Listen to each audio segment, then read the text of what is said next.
Et c'est parti, bienvenue à tous sur le podcast Au-delà des entraînements. Retour avec un grand nom du strongman français. Alors j'ai déjà eu du coup des pros, alors j'ai eu des pros, alors WNBF pour la musculation, IFBB Pro, mais alors champion de France et homme le plus fort de France, du coup bah voilà, c'est une première. C'est une première. Comment tu vas du coup? Salut tout le monde, merci pour ton invitation. Et puis, ben, non, ça va impeccable. Ça va très bien. Merci à toi d'avoir répondu présent. Là, il est un peu plus de 21 heures ici. On enregistre un peu tard. C'est la première fois que j'enregistre aussi tard, hein. Mais voilà, on va avoir Mm. plein de choses à raconter. Comme dit, ça change un peu. Donc, c'est cool de pouvoir parler de. Bah, c'est pas si différent que la musculation. Au final, ça peut se rapprocher sur certains, Ouais, certains. bah, en fait, si, c'est quand même c'est très différent en fait. Ok, c'est ce Très, que je très voulais entendre. différent. Ça va. Ouais, ouais, ça n'a pas grand-chose à... Enfin, pas grand-chose. On garde des points communs sur certains mouvements de base, mais au final, après, ça a pas... c'est un entraînement complètement spécifique. Est-ce que je peux te laisser te présenter un peu pour les gens qui te connaissent pas forcément, ou même ceux qui te connaissent et qui ont envie d'écouter ta présentation encore? Alors, bah, Aurélien Lejeune, donc j'ai 37 ans. Ça fait bah, maintenant 20 ans que je m'entraîne. J'ai commencé à 17 ans bon, par la musculation classique, donc 20 ans d'entraînement. Et ça fait 14 ans que je fais des sports de force. Donc, j'ai commencé par la force athlétique en 2008. J'ai été 6 fois champion de France de développé couché. Euh, alors à l'époque, ça s'appelait la FFHM-FAC, maintenant c'est la FF Force. Donc j'ai tiré dans cette fédé, j'ai tiré dans plusieurs fédérations en force athlétique, en FSFA, en WPC aussi. Donc j'ai eu des différents types de champions dans ces fédérations-là. J'ai commencé le strong alors, à m'entraîner un peu vers 2010-2011. C'était mes premiers entraînements de strongman et ma première compétition de strong en 2012. Et je me suis dédié 100% au strong à partir de 2015, où j'ai décidé, voilà, parce que j'ai eu une invitation possible sur des grosses compétitions en inter à cette période, et j'ai décidé donc de lâcher la force athlétique et de partir dans le strong à 100%. Et depuis 2019, donc du coup, j'ai gagné mon premier titre d'homme le plus fort de France. J'avais fait plusieurs fois deuxième. J'avais Ok. fini deuxième en 2014, en 2018. J'avais fini troisième en 2012. Donc, j'avais pas fait toutes les années. Et 2019, donc mon premier titre. Et que j'ai gagné en 2020 aussi, en 2021. Et que j'espère conserver en 2022. Bah, c'est ce qu'on Voilà. peut te souhaiter. Ouais, parce que du coup, pour les gens qui sont en audio et qui sont pas en vidéo, si vous voyez la vidéo, du coup, on a pas mal de coupes derrière Aurélien. Ouais, ouais, s'il se décale un peu, on les verra mieux parce que le champ est un peu, le champ est un peu réduit. Du coup, la question que j'avais, c'est comment tu as fait pour de la musculation classique? Donc, en gros, c'était les mouvements classiques, on est d'accord. De l'appui Oui, comme du libre, alors, peu importe. quand j'ai commencé la musculation, l'objectif c'était vraiment prise de masse, quoi, le truc basique à 17 ans. Moi, j'étais déjà entre guillemets costaud. Je faisais 80. Quand j'ai commencé, je faisais 85 kilos déjà Ok. en poids de corps. Ce qui n'est pas énorme par rapport à maintenant, mais au final, par rapport au commun du mortel, c'est déjà Ouais. assez important. À Et 17 ans, ouais, ouais, c'est pas mal, ouais. l'objectif, c'était vraiment ouais, voilà, de faire de l'hypertrophie, d'essayer de muscler un peu. Euh, Toujours, j'avais déjà dès le départ, par contre, dans la tête, les sports de force, parce que j'ai toujours voulu faire ça. Depuis tout petit, moi, je voyais ça à l'époque, ça passait sur Canal+, les concours d'hommes forts, quand j'étais gamin, il y a longtemps. Et du coup, ça m'a toujours inspiré, et j'ai toujours voulu me lancer là-dedans. Donc, quand j'ai commencé, moi, la musculation, je faisais du rugby à l'époque. Et on va dire que c'est un peu grâce aussi au rugby où j'ai pu bah, pousser mes entraînements un peu plus loin et essayer d'aller chercher de la performance dans les entraînements. Donc voilà, mais au début, c'était vraiment m'entraîner pour l'hypertrophie. Parce que du coup, quand tu étais dans la période musculation, tu essayais déjà de faire des max par-ci par-là ou c'était vraiment hypertrophie classique 6, enfin 6-10 ou 12-15, enfin ça dépend Non, j'ai essayé déjà de faire des max très vite, hein. Ouais, ouais. J'ai toujours eu ça en tête, d'essayer de performer en fait sur les mouvements de base, du moins. Et du coup, qu'est-ce qui t'a fait... Alors, du coup, bah, la question suivante, qu'est-ce qui t'a fait switcher du coup de la musculation classique, entre guillemets, au powerlifting, c'est ça? Ouais, les mouvements de force. Bah, en fait, je jouais, comme je te dis, je joue au rugby. Et bah, au rugby, je joue en Fédéral 1 à Rouen, au RCR. Donc, ce qui était plutôt un bon niveau. Donc, on avait besoin d'avoir un entraînement musculation assez soutenu, assez intensif. Et donc, moi, toujours en regardant un peu les sports de force d'un autre œil, je me disais, ouais, j'espère qu'un jour, je pourrai atteindre ces performances. Et au fur et à mesure du temps, moi, je me suis aperçu que mes perfs que j'avais en entraînement pour le rugby, en musculation, bah, était pas dégueulasse finalement par rapport au niveau national français. Et à partir de 2008, donc j'ai arrêté le rugby pour me lancer dans les compétitions. Bon, voilà, ce qui a réussi, c'est que j'ai gagné mon premier titre dès la première année. Ok, excellent. Est-ce que tu penses du coup que tu avais on va dire Pardon. des prédispositions génétiques à être fort ou c'est vraiment le fait que tu as travaillé spécial ou est-ce que tu es, on va dire, pas par hasard, parce que c'est pas par hasard, mais est-ce que tu es devenu fort par hasard ou vraiment tu penses que c'est en plus de ça le travail qui a fait que... Bon, c'est un ensemble. Il y a le travail, évidemment, l'entraînement, les années.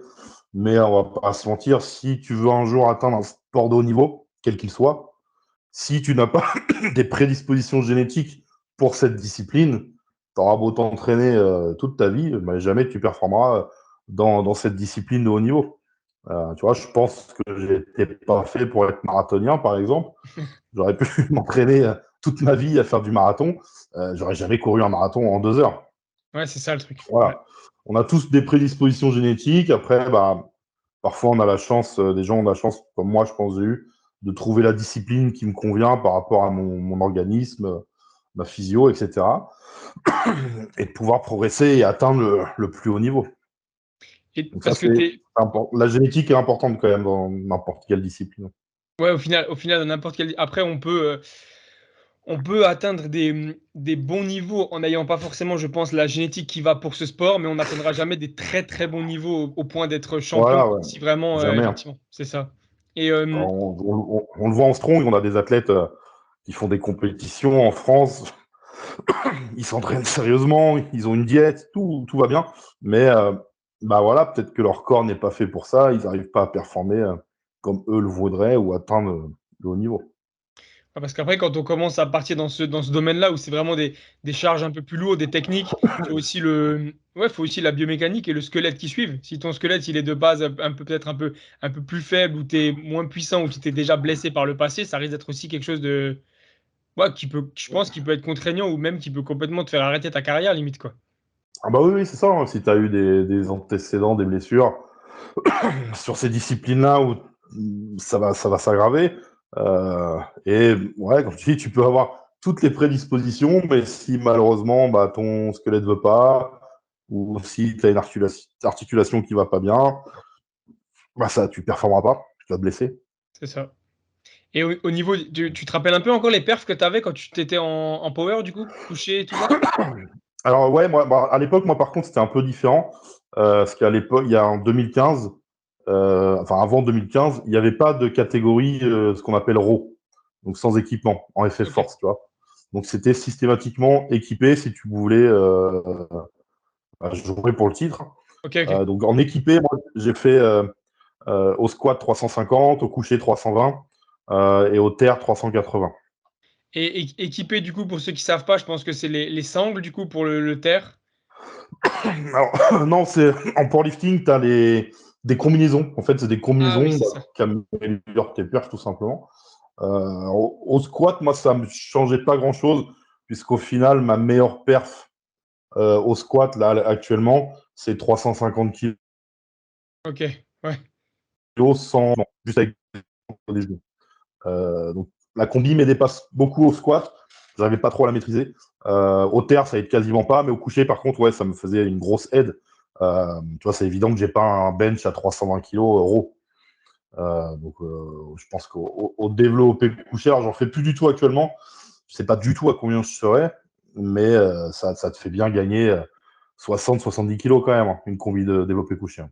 Une combi, c'est-à-dire, c'est juste Ah, parce que... Attends, C'est j'avais eu un maillot de le... force en fait, que t'enfiles. Ouais, c'est ça, c'est le maillot de force. Ouais. Oui, c'est un nom, non? Les Power l'utilisent aussi. J'ai plus le nom maintenant. Là, il me l'avait dit sur le podcast, Hugo, qui est powerlifter, mais j'ai oublié le nom maintenant que ça. C'est un nom particulier, Euh, non? non, c'est un maillot de force, tout simplement. Ok, Après, peut-être la marque Titan Windsor, ok, on parle qui t'a peut-être cité. pas de la même chose. Moi, je pensais que tu parlais, tu sais, des équipements style les bandages poignets ou Mm. les coudières, tu sais, pour. Donc en fait, c'est vraiment juste parce que là, actuellement, Ouais. ceux qui sont en power, ils continuent de porter ce genre de choses, non? Non, non, non. Parce qu'en fait, à partir de 2015, bah, l'année où j'ai arrêté, en fait, ils ont lancé la catégorie RAW, donc sans équipement, donc avec Mhm. ces équipements-là interdits. Et finalement, bah, cet équipement a eu énormément de succès, que ce soit au niveau français ou même mondial. Alors pourquoi? Bah, parce que la force athlétique avec équipement, c'est assez contraignant. C'est un entraînement bien spécifique et ça a un coût aussi. Les maillots de force sont pas donnés et ce qui est en plus emmerdant, c'est que les maillots de force sont pas réutilisables en fait. Tu les utilises une saison et Ah, ok. ils Ah ouais, sont donc morts. donc Tu peux c'est les, pas du tout ce que je vois tu alors. peux les jeter. Je vois pas du tout ce que c'est comme ça de Euh, tête. donc, donc, du coup, tu vois, c'est un sacré budget. Moi, j'avais la chance d'avoir des sponsors qui finançaient tout mon équipement. Mais c'est pour ça que la catégorie RAW a pris de l'ampleur très très vite, et à tel point qu'aujourd'hui, en fait, le championnat de France sur la FF Force se joue RAW et plus avec équipement, et idem pour les championnats d'Europe et du monde. Ils ont Ouais. mis de côté complètement l'aspect équipé dans cette fédé. Il reste quelques ligues américaines et la WPC où les équipements sont encore utilisés, mais c'est vrai qu'il y en a de moins en moins. Ok, ouais, c'est vrai, c'est vraiment en fait, c'est vraiment toi et ta technique au final maintenant, hein, c'est ça en fait. Toi et ta technique, toi et Euh, ta force et. Oui, oui, c'est vrai que l'aspect sans équipement, on est plus proche d'une force nature, brute, on va dire. Je n'étais pas assisté par quelque chose, par un maillot. Bien que pour avoir pratiqué les deux en compétition, avec un maillot de force, c'est quand même une discipline vraiment particulière. C'est un entraînement à part. Faut pas s'imaginer juste qu'on va mettre le maillot et tout de suite on va gagner 70 kilos sur sa barre. J'imagine. Ça va être ça va être des mois d'entraînement pour maîtriser ça. Euh, donc c'est vrai, c'est vraiment deux disciplines différentes pour moi.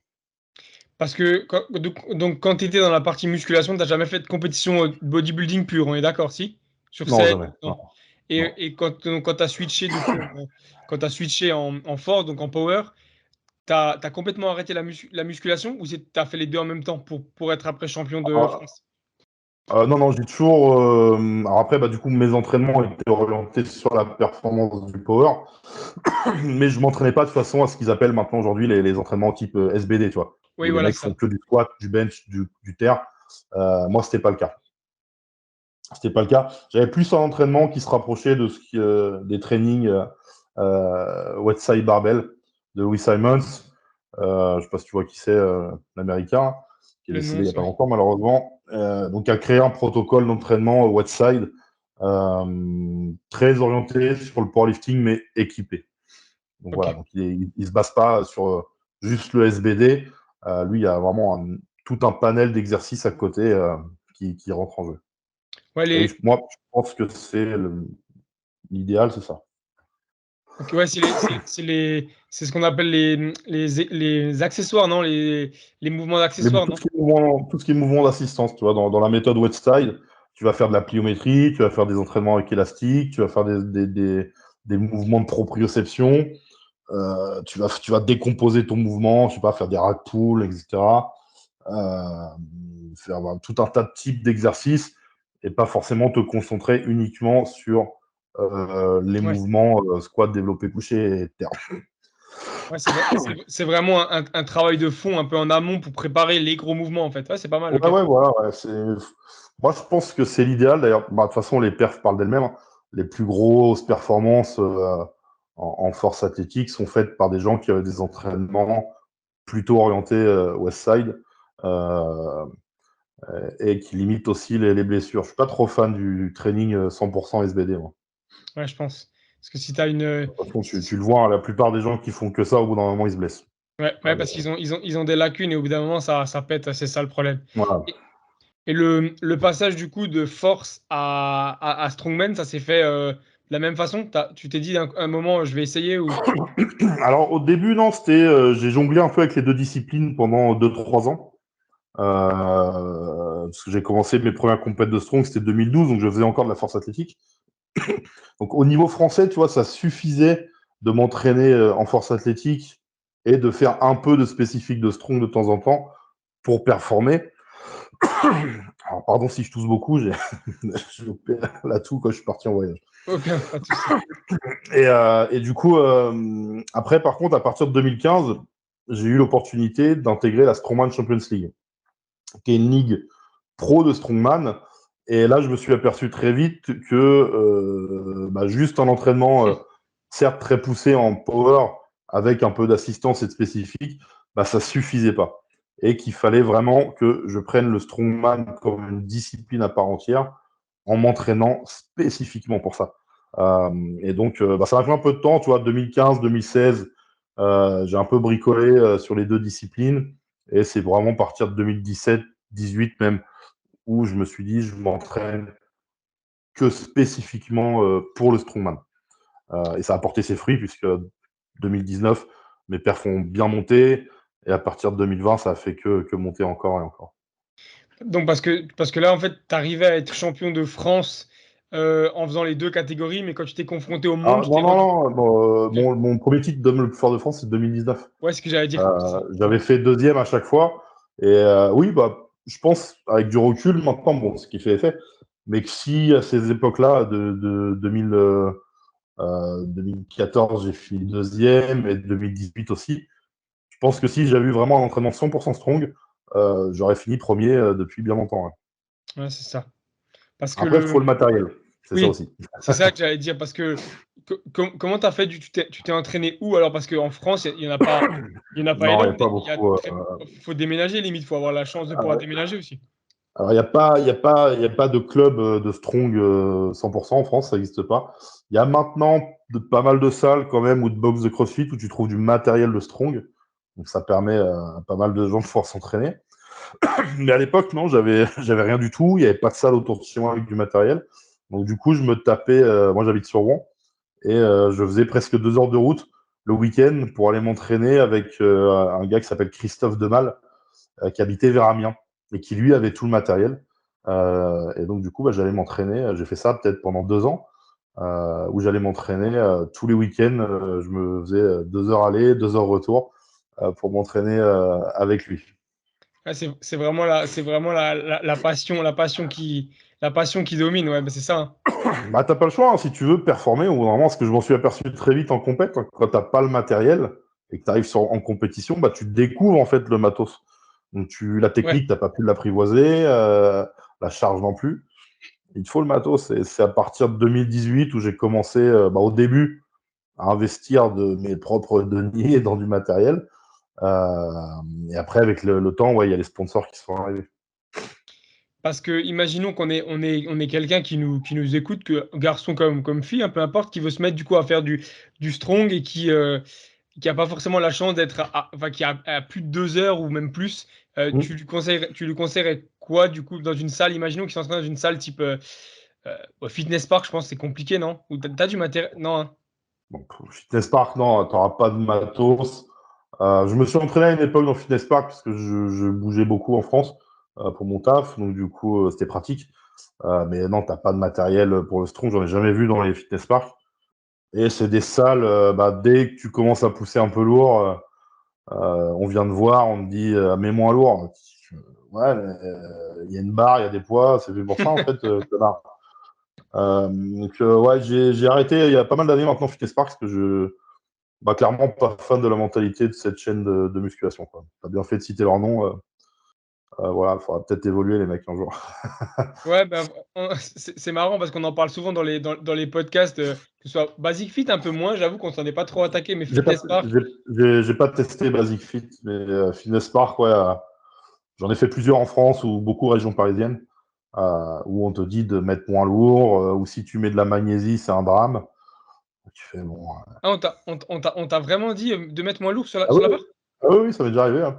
Mais Ça m'est déjà arrivé. Ouais. c'est quoi le motif? Que la barre se Alors, tordait? il y a une salle en Ile-de-France, dans le 78 précisément, on va pas les citer pour pas y faire de la pub quand même. Je faisais du soulevé terre, en fait, ouais, vu que tu fais du soulevé terre, pourtant il y avait un plateau soit D'haltéro. d'haltéro. Donc, Ouais. je cassais pas le sol, mais en fait, ça faisait résonner le sol et les murs, et ça gênait en fait les commerces qu'il y avait à côté.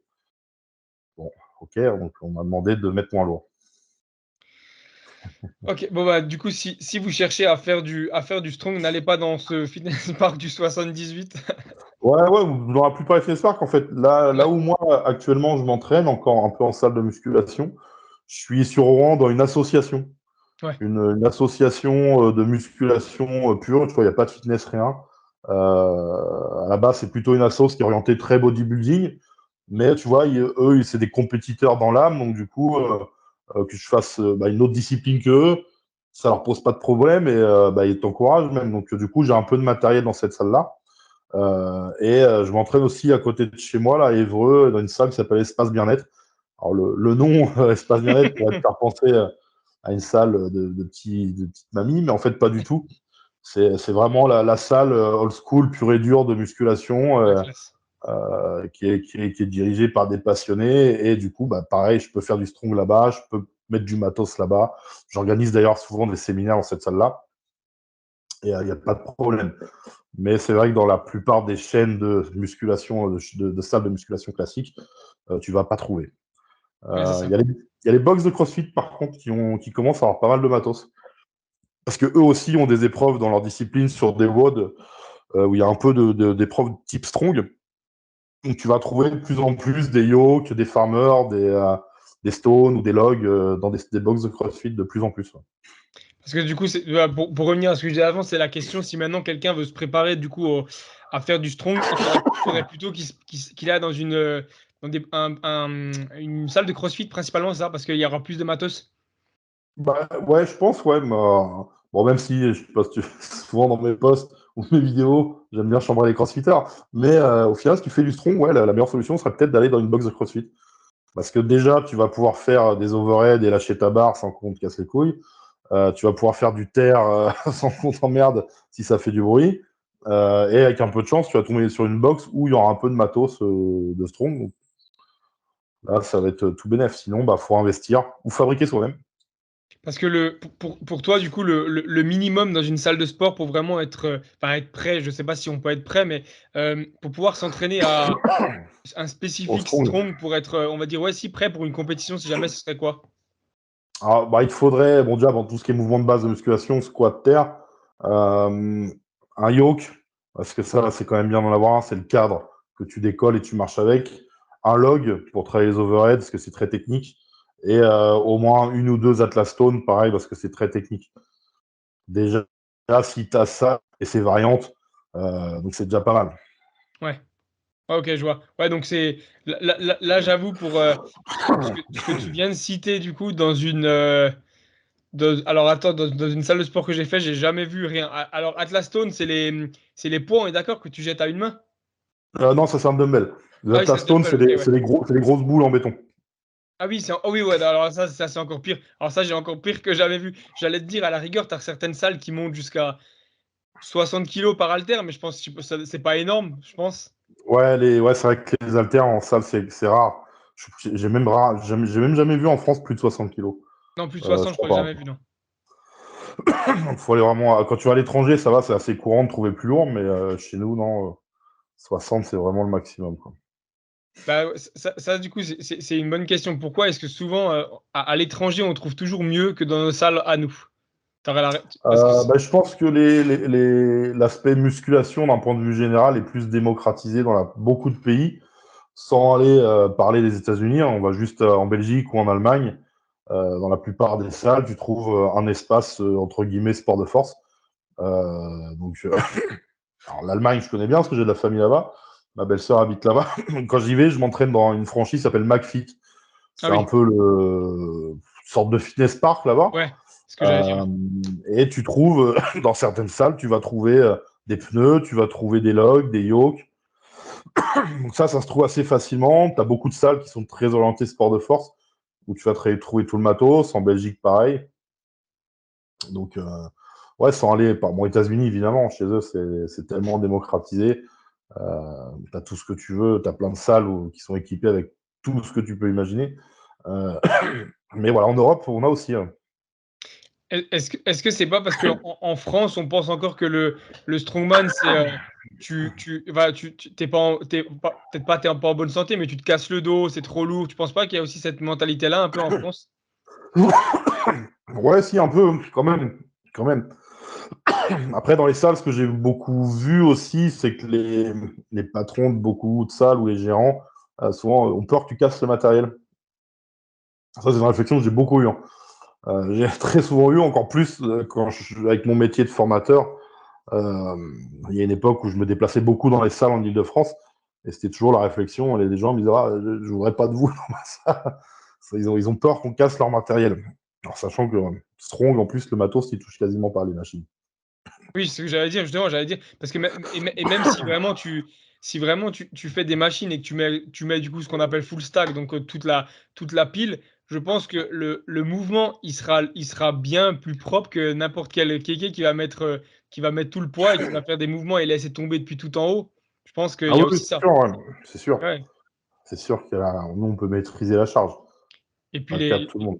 les machines sont normalement faites pour ça, mais ça, c'est un peu, c'est dur de faire comprendre aux gens parce qu'il y a des salles pour avoir discuté du coup avec un ami, enfin à moi, qui lui s'est fait virer d'une salle parce qu'il utilise un gym pin. Tu vois ce que c'est? C'est ce que tu rajoutes sur la Non. machine pour mettre plus de poids. Ah oui, d'accord. Il a été radié à vie de la salle parce qu'il utilisait un gym pin. Donc, les Une belles bonne table, ça. mentalités, les belles mentalités de. Donc, ouais, donc c'est une belle carrière dans le strong et tout. Donc là, actuellement, tu penses avoir trouvé ta discipline, celle que tu préfères des trois? Et oui, oui, oui, c'est sûr. C'est sûr. Bon, après, ça serait compliqué de changer. J'arrive à 37 ans, donc quand même, je vais être plus proche de la fin que du début. Mais oui, oui, non, j'aime bien cette discipline. On s'amuse, en fait, au final. Même s'il y a l'aspect performance, compétition, c'est un sport où tu te marres bien. Puis, bah, je trouve ça beaucoup plus intéressant de tirer un camion que de soulever une barre simplement. Ouais, c'est plus, c'est clair que ça le fait mieux. Et au niveau de l'ambiance, tu penses que c'est mieux que les trois? L'ambiance qu'il y a dans les compétitions, les gens entre eux, etc. Ah oui, ouais, non, rien à voir. Force athlétique, c'est pas compliqué, il n'y a pas d'ambiance. Ouais, c'est vrai, j'ai déjà entendu ça. Non, il y a zéro ambiance. Il n'y a pas de public. Il n'y a pas de public. Le peu de public qu'il y a, bah, c'est les gens qui font la compétition. Il n'y a pas d'ambiance en force athlétique. J'en ai fait des années quand même. J'ai fait plusieurs fois les championnats de France. J'ai fait une fois les championnats d'Europe en EPF. Il y a pas d'ambiance entre les athlètes. Alors moi, je fais partie d'une catégorie un peu à part quand j'étais en force athlétique, c'est les poids lourds. J'ai toujours eu l'impression que dans cette catégorie, il y avait une meilleure, on va dire, une meilleure amitié, un meilleur soutien entre athlètes que dans les autres catégories plus petites où ils n'arrêtent pas de se tirer dans les pattes. Mais voilà, il n'y a pas d'ambiance. Dans le strong, alors à l'international, il y a une très bonne ambiance avec les athlètes. Tout le monde s'entraide, se soutient, même si on a un adversaire. Il y a du public. Moi, j'ai déjà fait des compétitions devant 15 000 personnes. Ouais. J'ai fait ça au Canada, Bulgarie. J'avais 15 000 personnes dans le public, donc c'est pas rien. Après, en France, ça dépend. Il y a plusieurs fédérations, malheureusement. Et il y a quelques athlètes quand même qui ont plutôt un ego surdimensionné et qui n'ont pas cet esprit sportif. Mais la plupart des gens, il y a une bonne ambiance, s'entendent bien, se soutiennent et se motivent. C'est quand même. J'ai retrouvé un peu l'ambiance du rugby, tu vois. Ouais, c'est ça. Mm. Et dans le monde entier, c'est comme ça, donc, tous les déplacements que tu as pu faire, parce que je pense que du coup, tu as beaucoup voyagé avec le strong. Là, dernièrement, tu étais en Ouzbékistan, c'est ça, non? Ouais, je suis allé en Ouzbékistan, je suis rentré la semaine dernière. C'est fou ça. Donc, C'est fou de se dire l'Ouzbékistan, c'est vraiment. et ouais, bah, comme on l'a proposé, déjà, je savais même pas où c'était. Ouais, j'imagine. Alors, c'est bloqué entre ceux qui veulent situer, hein, c'est bloqué entre l'Afghanistan et le Kazakhstan, à côté de la Mongolie. Donc, c'est assez loin, c'est un gros voyage. Mais ils sont très fans de sport de force. Et ouais, le Strong, ça m'a fait voyager, parce que là, depuis 2015, où je fais partie d'une ligue pro, je crois que j'ai dû faire une trentaine de pays. Donc, Ouais, quand un même. peu partout en Europe, bah, là, même jusqu'à l'Asie avec l'Ouzbékistan. États-Unis, Canada. Donc j'ai fait pas mal de pays, ouais. Et Donc ça, c'est cool, ça fait voyager. les voyages, du coup, sont payés par la Ligue, c'est ça? La Ligue Pro ou Alors, pas? au début, quand tu commences, non. Ah, ok. Au début, quand tu commences sur les ligues pro, ils te payent l'hôtel, la bouffe. Tu as une prime en fonction de ton classement. Mais en général, l'avion est pour toi, à ta charge. Après, ça évolue avec le temps. Moi, maintenant, j'ai la chance de plus payer rien du tout. Quand je fais des compétitions en Strongman Champions League, ou là, quand je suis là en Ouzbékistan, on me paye tout, en fait, l'avion, l'hôtel, nourriture, tout est pris en charge. Et ça c'est dû, du coup, tu penses au fait déjà que tu fais des bons classements ou aussi du fait qu'il y a les réseaux et que tu peux montrer aussi cette image du. Bah, on va pas se mentir, il y a les deux, je pense. Il y a l'aspect avec les années où tu commences à faire des bons classements. Donc bah forcément, ça intéresse de plus en plus les ligues. Tu fais tes preuves, tu vois, au final.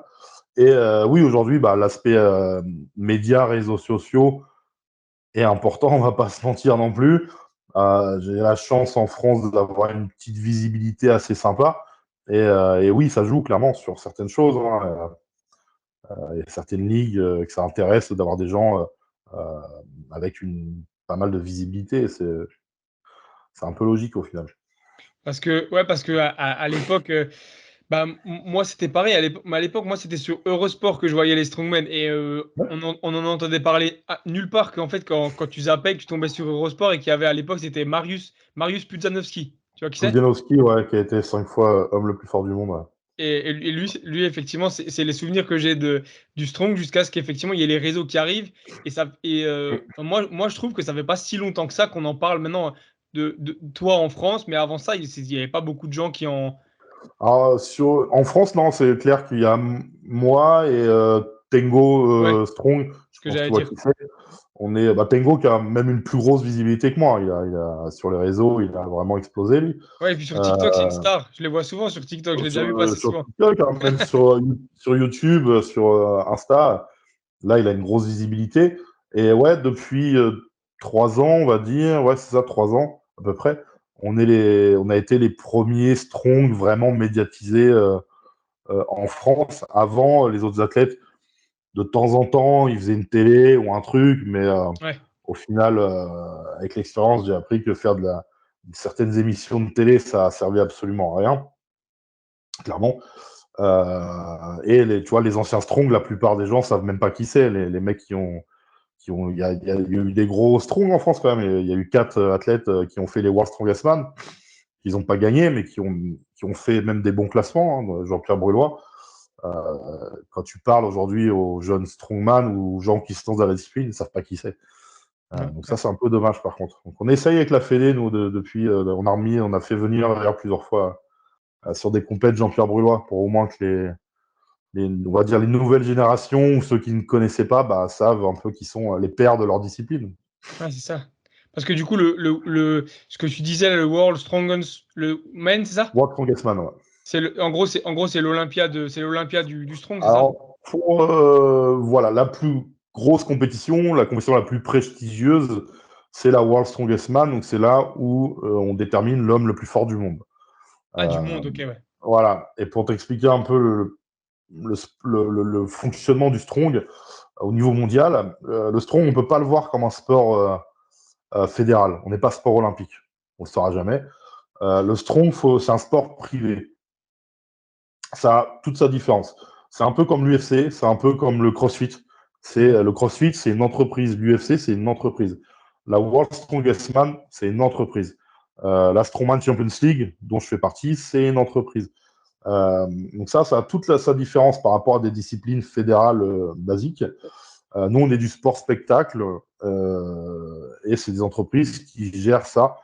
Donc dans le monde, en fait, tu as 4 ligues professionnelles qui ont chacune leur championnat, d'accord, ou leur compétition.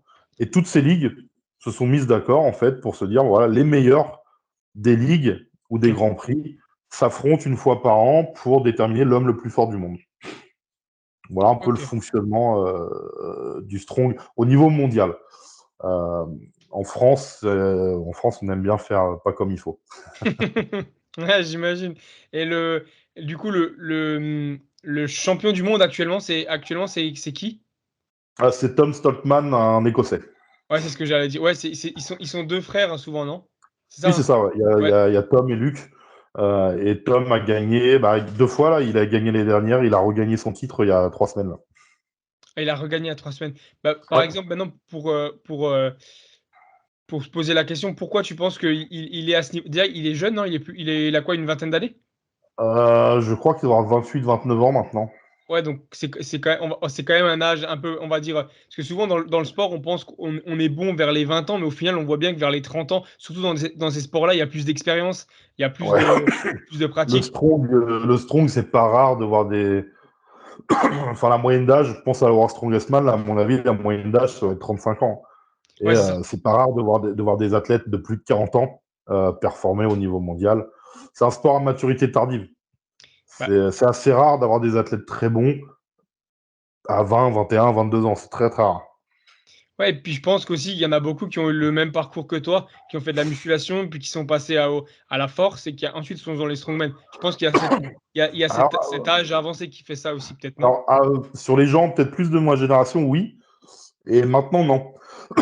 On voit de plus en plus en fait de strong comme Tom Stossman issus 100% dès la fin de leur adolescence ont commencé à s'entraîner Ah, ok. pour le strong. Donc c'est pour ça qu'il y a ces dernières années il y a vraiment une grosse évolution au niveau des performances parce qu'on a depuis quelques années des mecs qui sont vraiment spécialisés là-dedans 100%. Ils viennent pas d'une autre discipline. Ouais, ok. Ouais, ce qui peut faire aussi que potentiellement ils se sont pas blessés dans une autre discipline, ils sont pas. Ouais, c'est ça aussi qui aide peut-être. Bah voilà, ils ont pas usé prématurément leur corps, ils ne sont pas fait de blessures comme tu dis, et puis surtout ils se sont spécialisés très tôt. Et tu t'es déjà blessé du coup dans les sports avant ou pendant actuellement? Alors ouais, je jouais au rugby avant, donc forcément, Ok, ouais. mais en sport de force, j'ai pas eu tant de blessures que ça, non. J'ai la plus grosse blessure, c'était 2018. Je me suis fait une fissure du tendon rotulien et j'ai eu la moitié du tendon arraché. Donc du coup, j'ai dû me faire opérer en 2018. Et, c'est d'ailleurs pour ça, en grande partie, que j'ai fini deuxième, parce que j'ai pas pu faire la finale. Ouais. Je pouvais plus, ça me faisait vraiment très mal. C'était une douleur qui était quotidienne. Ça me gênait pas que à l'entraînement, ça me gênait même dans le quotidien. Et donc l'opération était la seule solution. Sinon, fallait que j'arrête le strong ou les sports de force. Voilà. Donc je me suis fait opérer en août 2018 et ça m'a pris quand même ouais, bien 10 mois pour récupérer mon niveau, quoi. Et du coup, c'est arrivé comment ça? Juste. C'est l'usure, en fait. Je me suis blessé, mes premiers symptômes, c'était début 2017. Malheureusement, j'ai continué à m'entraîner, même si je faisais des soins, du kiné, etc. Après, j'avais eu un mauvais diagnostic aussi sur une clinique de sport sur Rouen, là, où il m'avait pas fait un bon diagnostic, donc pas le bon traitement. Que j'avais vu le chirurgien à la clinique du sport à Paris, il m'a dit oh, ça n'avait pas dû arranger les choses. Mais le plus gros problème, c'est que j'ai continué vraiment à m'entraîner de façon intensive avec cette blessure. Et au fur et à mesure du temps, là, ça devenait vraiment compliqué. Ok, ouais. Du coup, ça. Mais ça prouve bien aussi qu'au final, c'est pas forcément un sport où on se blesse parce que tu sais, souvent on pense qu'il n'y a pas de. C'est lourd, donc il n'y a pas forcément de technique et qu'on se blesse plus facilement dans des sports où on, Mm. on pousse très lourd, alors qu'au final, on se rend compte qu'on a plus de chances de se blesser dans de la musculation classique, parce que souvent, on a aussi ces périodes de prise de masse, de sèche, on est plus faible Mm. quand on est en sèche, etc. Et on se rend compte qu'au final, ceux qui se blessent le plus, c'est pas ceux qui poussent, ceux qui lèvent au final le plus lourd. Ouais, j'ai pas eu, moi, si je regarde là maintenant sur toutes les années, au final, par rapport aux charges et l'entraînement, j'ai pas eu beaucoup de blessures, hein. J'ai eu des petites tendinites, je me suis fait des petites déchirures, mais voilà, rien de très très grave. Vraiment, le plus gros truc, c'était mon genou. Mais sinon, il n'y a rien eu de très très grave.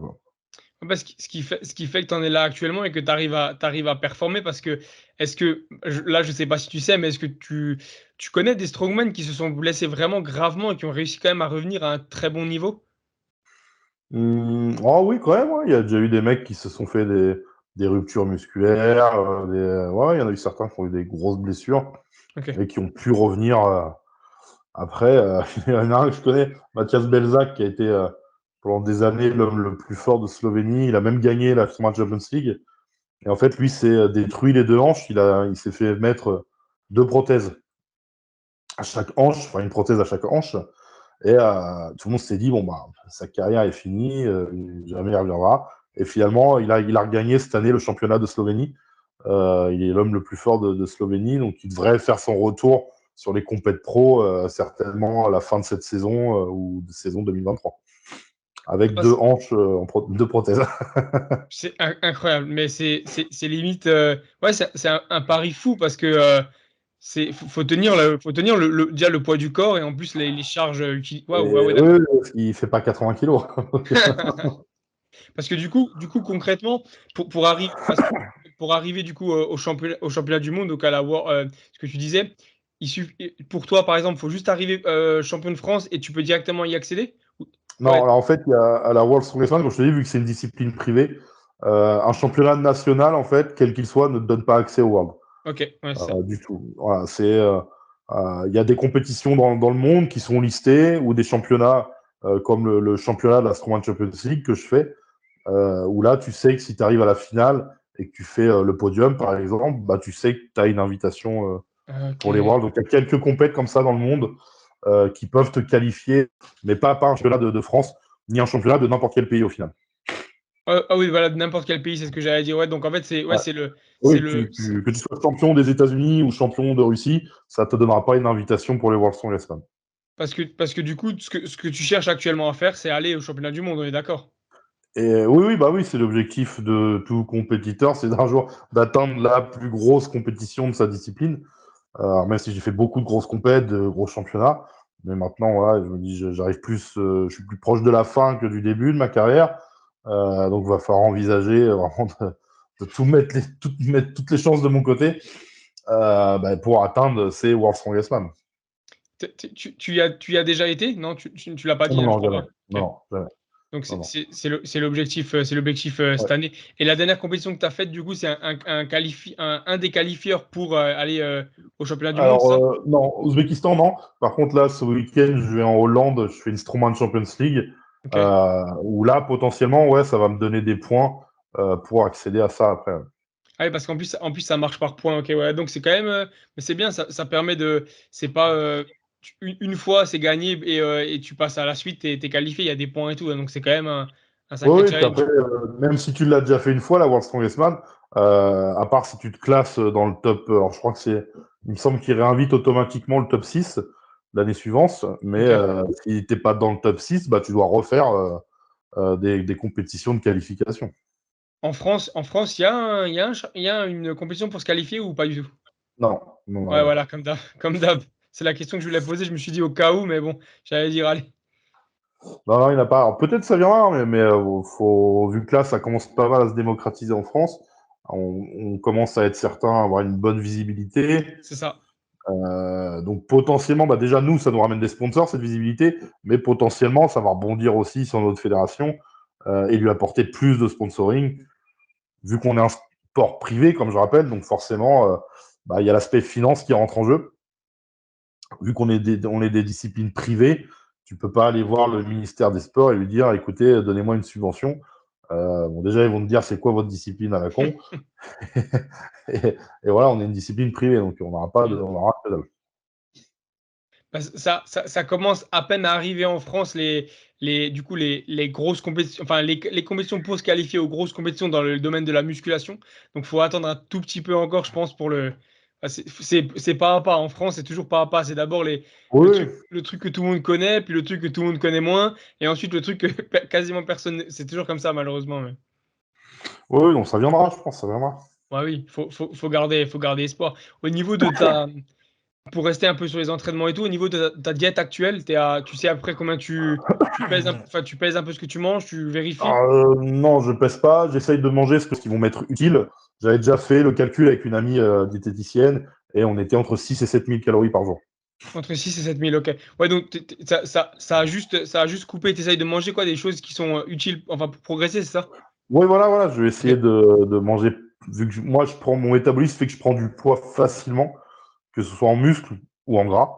Donc le strong, c'est vrai que c'est bien d'avoir du poids de corps, d'être assez lourd, mais il ne faut pas non plus rentrer dans l'excès. Donc j'essaye de faire attention à ça. Et puis ouais, de manger ce qui va être efficace, donc beaucoup de glucides, des protéines pour ma reconstruction musculaire. Euh, voilà, tout ce qui va être. Et je répartis ça sur 6 repas, enfin 6 repas. 3 collations, 3 repas, on va dire. 3 collations, 3 repas. Parce que la seule chose que tu fais alors, c'est quoi? Tu te pèses un peu pour suivre ton poids de corps, il a pas trop évolué trop vite ou même pas? Un peu? Alors, si mon poids de corps a monté très très vite, moi très rapidement, je suis monté en poids à plus de 100 kilos. Après, j'ai eu des périodes de stagnation, etc. L'année dernière, ouais, oui, bah, il y a un an, ouais, j'avais fait une grosse compète en République tchèque et j'avais vu les photos. Je me dis merde, là, quand même, il faudrait que je me pèse. C'est pas facile de me peser hein, parce que la plupart des balances mettent 150 kilos maximum. Donc, dès que je monte dessus, ça met erreur. Ah ouais, d'accord. Ouais. Ah ouais, ok, ok. Pas facile. Et quand j'avais vu ces photos, je me dis merde, alors ouais, les perfs étaient vraiment bonnes et tout. Par contre, j'ai pas de cardio, il est de pire en pire. Et j'ai vu les photos, je me suis dit, je suis gros quand même. Et bah, je me suis pesé dans l'une des salles où j'interviens des fois pour la formation. Ils ont une balance qui monte plus lourde. Et je pesais 173 kilos pour 1,84 m. Ouais, d'accord, ok. Ouais, là, ouais, l'IMC, là, il prend une claque. Non, mais je pense que l'IMC sur le fameux site internet, il doit dire erreur. Lui aussi, il doit Oh, dire erreur. il bug, là, il bug. Donc, du coup, je me suis dit, ouais, ça fait trop lourd. Parce que je le ressentais aussi, hein, tu vois, que mon poids de corps là était vraiment trop haut. Et sur le strong moderne, on va dire maintenant, il faut du cardio. Parce que tu enchaînes 5-6 épreuves dans la journée, mais des fois, tu as des épreuves cardio. C'est courir avec des sacs de sable, etc. Ouais. Pardon. Donc là, ça, je l'avais vu sur certaines compétitions où vraiment les épreuves de cardio m'avaient fait perdre énormément de points. Le plus flagrant, c'était l'année dernière aux Official Strongman Games. C'était une compète qui est qualificative directe pour les World Strongest Man. Avant l'épreuve un peu cardio, donc c'était des sacs de sable à transporter dans un sled, etc. Je crois que je suis 11e au classement général ou 12e sur 32. Hein. Et après cette épreuve, je me retrouve 18e. Aïe. Donc du coup, avec plus aucune chance de me qualifier parce que j'avais perdu trop de place et je ne pouvais pas rattraper. Donc je me suis dit que j'allais descendre un peu en poids de corps. Donc j'ai surveillé un peu plus mon alimentation et là je suis redescendu à 160 kilos, qui correspond plus à mon poids de forme. Ouais, ouais, ce que j'allais dire, 160 pour toi, c'est ton poids de forme. Est-ce que Ouais. tu as quand même un visuel qui intervient? Tu fais gaffe un peu au visuel, au niveau de la répartition de la graisse, etc. Ou c'est vraiment le poids qui t'indique principalement vers où tu te diriges au niveau de l'alimentation? C'est-à-dire le visuel. Bah, c'est-à-dire bah, ouais, comment tu te vois, comment tu te sens, principalement. Tu vois, si Ah, tu. moi, mon corps, mon esthétique. Ouais, c'est ça, ouais, visuel, Oh, ouais, je m'en physique. fous. Ouais, Je m'en fous. Non, après, oui, non, j'aime bien le côté massif, moi. ok. Ouais. Euh, ouais, ouais, j'aime bien, je préfère avoir un corps massif. Euh, Ça fait plus Ouais, bien solide. sûr. Non, mais de toute façon, tu seras, même tu seras plus fort sur les épreuves et en plus, t'as pas de catégorie de poids dans le strong style. T'as Alors, une maintenant, sur la World Strongest Man, le titre suprême, non. Mais ils ont fait maintenant des catés de poids, qui est pour moi plus une question de business qu'autre chose, pour ramener un peu plus de monde. Maintenant, il y a 4 catégories de poids de corps. Il y a moins de 80, moins de 90, moins de 105, plus de 105. Je pense au niveau français, donc c'est bien parce que ça ramène plus de monde, plus de compétiteurs au niveau de nos organisations. Mais on va pas se mentir, au niveau mondial, sur les compètes pro, je pense que c'est clairement financier de vouloir ouvrir plus de catégories de poids de corps. Alors j'espère juste qu'un jour on ne tombera pas d'avoir 10 ou 11 catégories de poids de corps. Euh, Ça pour moi je trouve que c'est une grosse connerie, quoi. Il n'y a pas d'autre mot.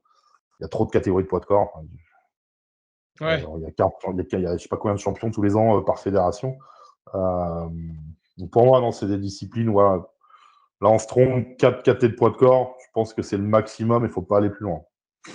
Bah ouais, c'est ça, parce qu'après le poids de corps, il est important selon la taille que tu as, mais je pense qu'en tous les cas, si tu pars dans les championnats du monde, comme je disais, donc très très le suprême, si- en dessous d'un certain poids du corps, tu peux pas être performant dans ces épreuves-là, je Ah pense. ouais, là, au World Strongest Man, là, cette année, je pense que le mec le plus léger devait faire 130 ou 135 kilos. Léger, c'est fou Ouais, ça. ouais. Et le poids moyen, ça doit être 150 kilos. Ouais, c'est ça. Euh, c'est le poids de corps en strong est utile, c'est une question de gravité, de stabilité, etc., de transfert de force. Le poids de corps est utile. Même si tu as des athlètes qui peuvent apparaître, on va dire entre guillemets, secs, propres, mais au final, quand on regarde que l'exemple, c'est Tom Stockman, l'homme le plus fort du monde. Hein. Il est plutôt propre. Hein, c'est un mec, s'il enlève son t-shirt, à la limite, il voit les abdos. Mais bon, il fait 170 kilos quand même. Est-ce que Mais il fait c'est pas un il fait peu 2 pour les mètres. réseaux, ça, tu penses? Tu penses que c'est pas un peu pour les réseaux ou... Non, non, parce que comme je te dis, aujourd'hui, dans le strong, il y a beaucoup d'épreuves quand même de vitesse, Ouais. un peu cardio. Donc c'est vrai que des strong un peu à l'ancienne, comme Zydrunas Zavitas ou t'avais qui d'autre en très performant sur des gros poids de corps, comme Terry Holland, c'était des mecs qui faisaient pas loin de 200 kilos en poids de corps il y a 10-15 ans en arrière, mais qui jouaient les podiums. Aujourd'hui, s'ils revenaient, même avec leur meilleur niveau, ils ne pourraient pas rivaliser par rapport aux épreuves d'aujourd'hui, parce que ça évolue un peu. Et du coup, bah, quand tu dis tu travailles le cardio, tu le travailles comment alors le cardio sur les... Tu vas faire des exercices spécifiques cardio ou alors tu vas rester dans les exercices strong mais en essayant de tenir plus longtemps, je sais pas. Ouais, voilà, donc je vais rester vraiment sur les exos strong, mais à travailler sous forme de cardio, donc c'est plus léger, plus de reps, plus de courses. Et là, tu vas travailler ton cardio, mais en spécifique. Ok, Je vais ouais. pas faire je vais pas faire du tapis ou faire du rameur ou je ne sais quoi. Je pense que de toute façon, si tu essaies de faire ça à Fitness Park, on va te l'interdire. Ah, j'y suis plus abonné, donc comme ça, c'est réglé. Ouais, donc c'est bon. Et au niveau du coup de... pour revenir un peu sur la diète, t'as aucune difficulté à manger, du coup, pour toi, c'est juste bien. Non, ça va. Ouais, là-dessus, ça va. J'ai de la chance que je sais que c'est pas le cas de tous les athlètes. J'en ai déjà parlé avec d'autres athlètes strong en pro. Il y a des mecs qui se forcent un peu à manger pour arriver à avoir leur ratio. Non, moi, c'est pas le cas. Là-dessus, j'ai de la chance. J'ai un bon appétit. Donc, j'ai faim, je mange. Ok. Ah, parce que je pense que après c'est monté aussi petit à petit, non? Parce que quand tu faisais un peu quand tu faisais musculation ou même force, t'étais peut-être pas autant de calories ici. Ah bah oui, non, forcément, ça évolue avec ton poids de corps et les entraînements que tu vas faire. Ok. Parce que là, ça fait combien de temps du coup que t'es à ces calories-là?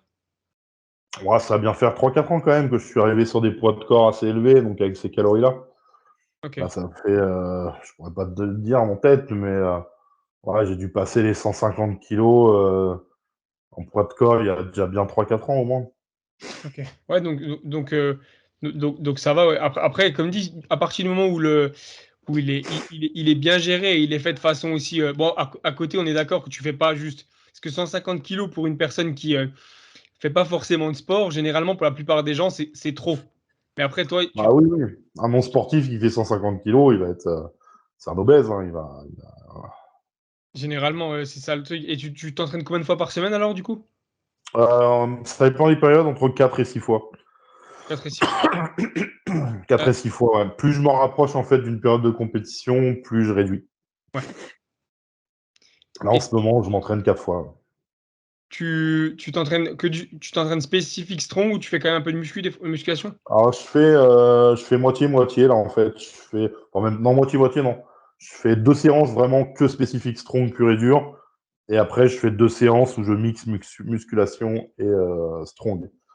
Alors, dans la musculation, j'ai plus pour objectif, tu vois, de développer ma masse corporelle. Ça va juste être l'entretenir, la maintenir. Ok.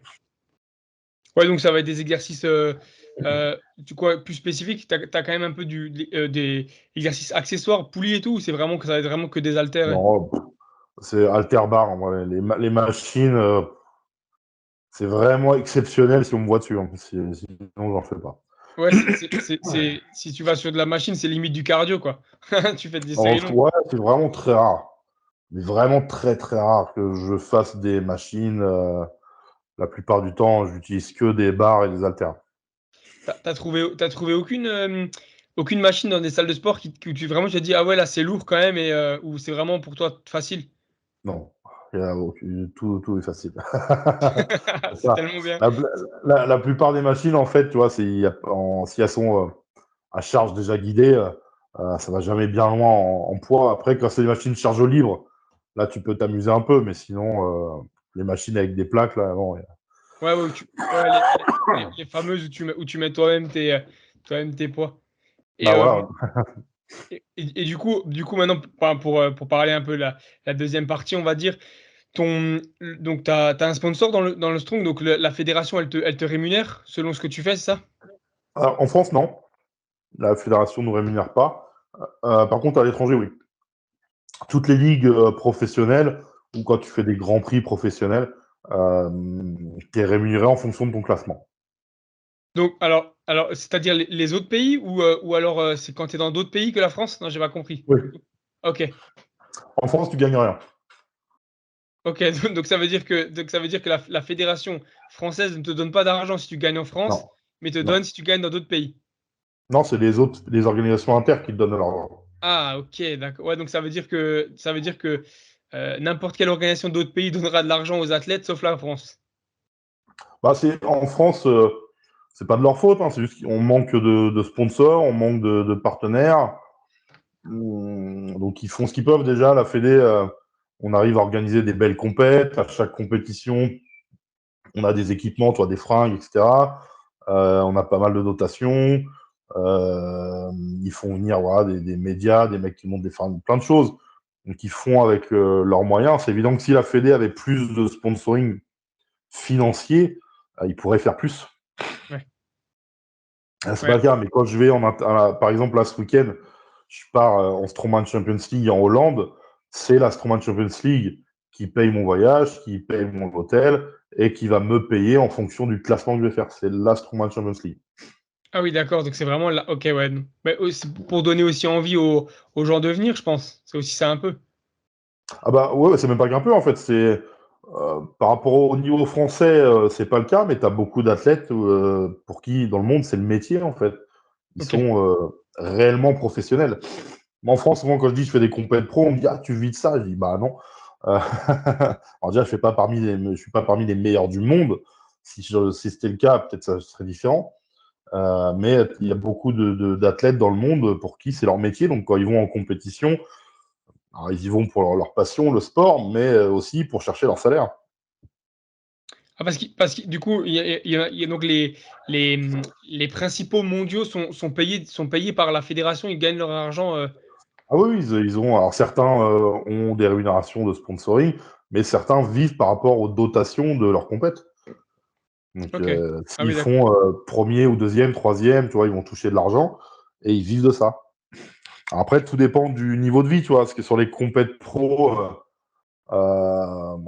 hormis quelques grosses compétitions, type Arnold Classic, World Strongest Man ou la Whoosh à Dubaï, euh, la plupart des compètes pro, le premier prend entre 3 et 5 000 euros.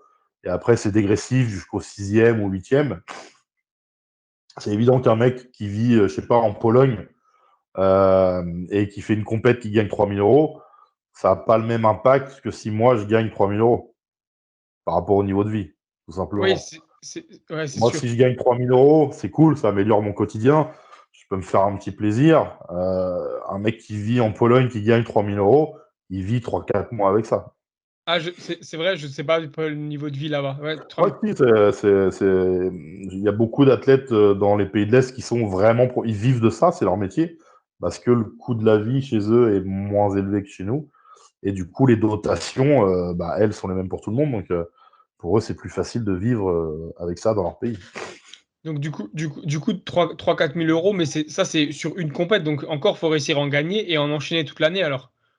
Et oui, c'est ça aussi. Ouais. Faut être capable bah, déjà de les gagner ou de faire des bons classements et puis de le faire plusieurs fois par an. Ouais, parce que c'est ça. Et après, au final, quand leur carrière du coup s'arrête, ils ont plus forcément de salaire, à part s'ils ont encore des sponsors. Mais bon, si tu fais plus de sport, généralement les Voilà. sponsors c'est plus. Oui, on arrive à part si vraiment tu as été un grand nom du sport dans la discipline, ils restent, mais sinon, ils s'en vont. Ça, c'est clair. Et, après, aussi, dans ces pays-là, vu que c'est des sports qui sont populaires, bah, ils ont plus de sponsors. Ah. Et ils ont des sponsors qui rémunèrent un peu plus. Donc, c'est une culture différente entre chaque pays. Après, on fait avec ce qu'on a chez nous, hein. Parce que maintenant, ton après, du coup, tu as prévu quoi pour ton après sport? Parce Ah, que tu disais que ouais, t'en avais plus. Enfin, c'était plus sur la fin du coup que le début. oui, bah oui, j'ai 37 ans, ça fait 20 ans que je m'entraîne. Donc, je pense qu'il me reste 3 4 ans sans me blesser. Après, j'ai pas envie de pousser trop loin et de prendre le risque de vraiment me casser, m'abîmer et bah, de passer le restant de ma vie avec des séquelles. Voilà, donc je pense que ouais, objectivement, 3 4 ans, je pense que ça serait pas mal. Et après, bah, arrêter, tu ralentis l'entraînement. Et je pense que je passerai plutôt du côté organisation, tu vois, essayer d'organiser des compètes, de gérer des choses, d'essayer de rester dans la discipline, mais voilà, plus dans un côté dirigeant et organisateur que athlète. Mais plus du coup, mais en continuant quand même les entraînements, alors en restant dans le strong, c'est ça? Oui, bah, j'aime bien m'entraîner, en fait, c'est un plaisir pour moi. J'aurais toujours envie de m'entraîner. Je m'entraînerai moins lourd, moins intensif, mais je m'entraînerai aussi longtemps que je le peux, je vais m'entraîner. Parce qu'un entraînement strong, ça dure combien de temps du coup une séance? Type Voilà, strong? 2 heures, 2 heures quand même. 2 heures et demie, ouais. Mm. 2 heures avec. T'as quand même plus de pauses que d'entraînement? Enfin, c'est un peu comme la musculation où tu passes. Oui, après, ouais, c'est comme en force athlétique, on a des temps de récup qui sont longs, hein. Ouais, ouais. Ok. Parce que du coup, juste à peu près, hein, ça ressemble à quoi alors un de tes entraînements du coup? Type. Bah, là, par exemple, aujourd'hui, là, j'ai fait un peu de spécifique, donc j'ai fait du squat, tu vois, montée de gamme en squat, quelques séries en lourd. Après, je fais du yoke, quelques séries. Après, je repars sur un autre mouvement, etc. En général, en mouvement, quand je fais du spécifique strong, je fais 2 3 mouvements de spécifique, pas plus par séance. Parce qu'il faut du temps, enfin, il faut déjà récupérer nerveusement, il ne faut pas se trop se brûler, se cramer. Et à chaque fois, tu as un temps d'échauffement, d'adaptation, etc. C'est pour ça que ça prend un peu de temps, les entraînements. Ouais, C'est c'est un peu ça. long. Ouais, parce que surtout l'adaptation et comme tu dis, monter en gamme parce que tu es sur des poids qui sont quand même lourds et si tu vas d'un seul coup Mm. dessus, c'est pas une. Oui, bah oui. Ouais, ouais, tu peux pas faire n'importe quoi. Sinon, Euh, tu te et blesses. et du coup, toi tu peux faire ça directement chez toi, hein. On peut dire un peu ton home gym, c'est ça? Tu l'as dans ton jardin du coup? Ouais, bah c'était depuis quelques années maintenant, ouais, on va dire la plupart de mes séances, je les fais chez moi. J'ai tout le matos, quasiment tout le matériel pour m'entraîner. Et bah, au moins, voilà, je suis tranquille, je suis pas dépendant, que ce soit des horaires ou des règles d'une salle. Je suis chez moi, je fais ce que je veux. Donc ça, c'est le côté cool, on va dire, du home gym. Le seul petit inconvénient, moi j'aime bien m'entraîner avec du monde, j'aime pas m'entraîner seul dans ma cave, là. J'aime bien m'entraîner avec du monde, partager, je trouve ça plus motivant. Donc c'est vrai que je peux pas toujours m'entraîner avec des partenaires. Donc, il y en a quand même pas mal qui viennent s'entraîner avec moi, mais aussi pour un aspect sécurité aussi, des fois. Ouais. C'est quoi, si tu fais, je sais pas, des squats à plus de 300 kilos, bon, faut quand même, au cas où. Ouais, parce que du coup, quand tu t'entraînes tout seul, t'as personne avec toi ou t'as quand même quelqu'un qui peut te parer Non, ou j'ai t'aider? personne. Non, non, Ouais. personne. C'est Personne, c'est- donc je mets toutes les sécurités possibles, évidemment. Mais on sait jamais, tu vois, si, je sais pas, même sans me parler que là, tu te prennes la barre sur la tronche, tu te fais, je sais pas, une déchirure ou un truc. Donc ça peut être risqué, ouais, c'est vrai. ouais, c'est clair. À 300 kilos, ça devient. Et c'est un investissement personnel alors, tout ce matos, ou c'est aussi un sponsor? Alors, quasiment tout est du sponsoring. J'ai commencé à investir un peu en matériel en 2018, ouais, c'est ça, ou 2017, je sais plus. J'avais un chaudronnier, en fait, qui m'avait fabriqué un log et des valises. Donc ça, je l'ai acheté. Mon premier yo que je l'ai acheté. Et après, tout le reste, ça a été du sponsoring, en fait, des dotations. Ok. Euh, de Panini, notamment. Ouais, c'est ce Alors, que je sais j'allais pas dire. si Panini, qui est mon sponsor depuis 2 ans, euh, qui se trouve au Trait en Normandie. Donc, en plus, c'est du Made in France, donc ça, c'est cool. Donc, eux, ils m'ont fait pas mal de dotations. Ils m'ont donné une plateforme pour la voiture, pour soulever la voiture, bande couchée, banc réglable, des haltères. Ils m'ont fabriqué sur mesure une Viking Press, donc beaucoup de matériel.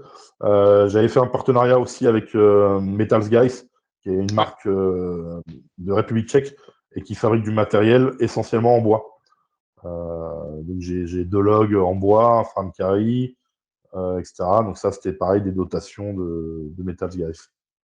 Et du coup, la marque, alors, la marque Palini, c'est eux qui t'ont contacté et qui t'ont dit on aimerait t'offrir ça, ou c'est toi qui allais les contacter en leur disant Alors, non, pour le sponsoring, c'est eux, mais c'est Palini, je les connais depuis des années, hmm, puisque bah, Franck Colligno, le patron de Palini, qui est l'ancien entraîneur de l'équipe de France d'Altéro quand même, on se connaît depuis de nombreuses années. Moi, je l'ai connu quand j'ai commencé à faire de la force athlétique.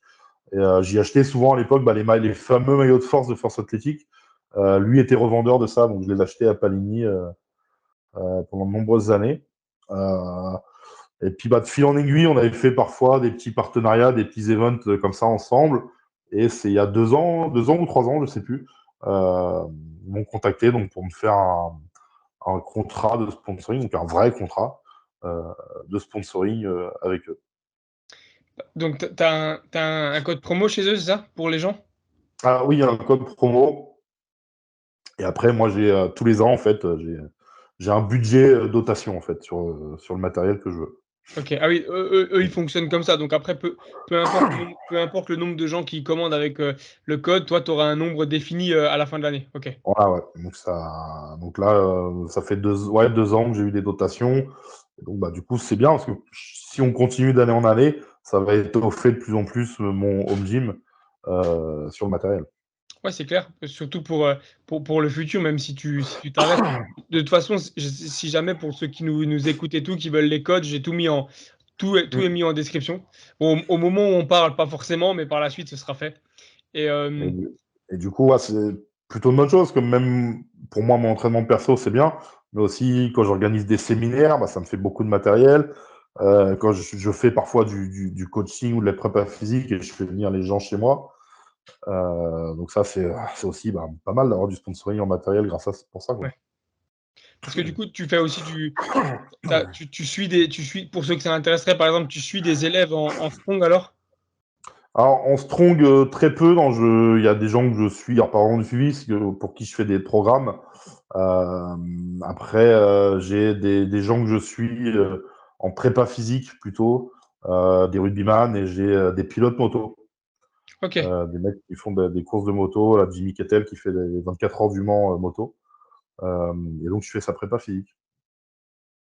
la classe. Ok, ouais, donc t'as ça aussi qui te permet d'avoir des revenus au final, ça t'aide à. Oui, oui, bah oui. Après le coaching, vu que j'ai pas beaucoup de temps, donc je sélectionne vraiment les personnes avec qui j'en fais.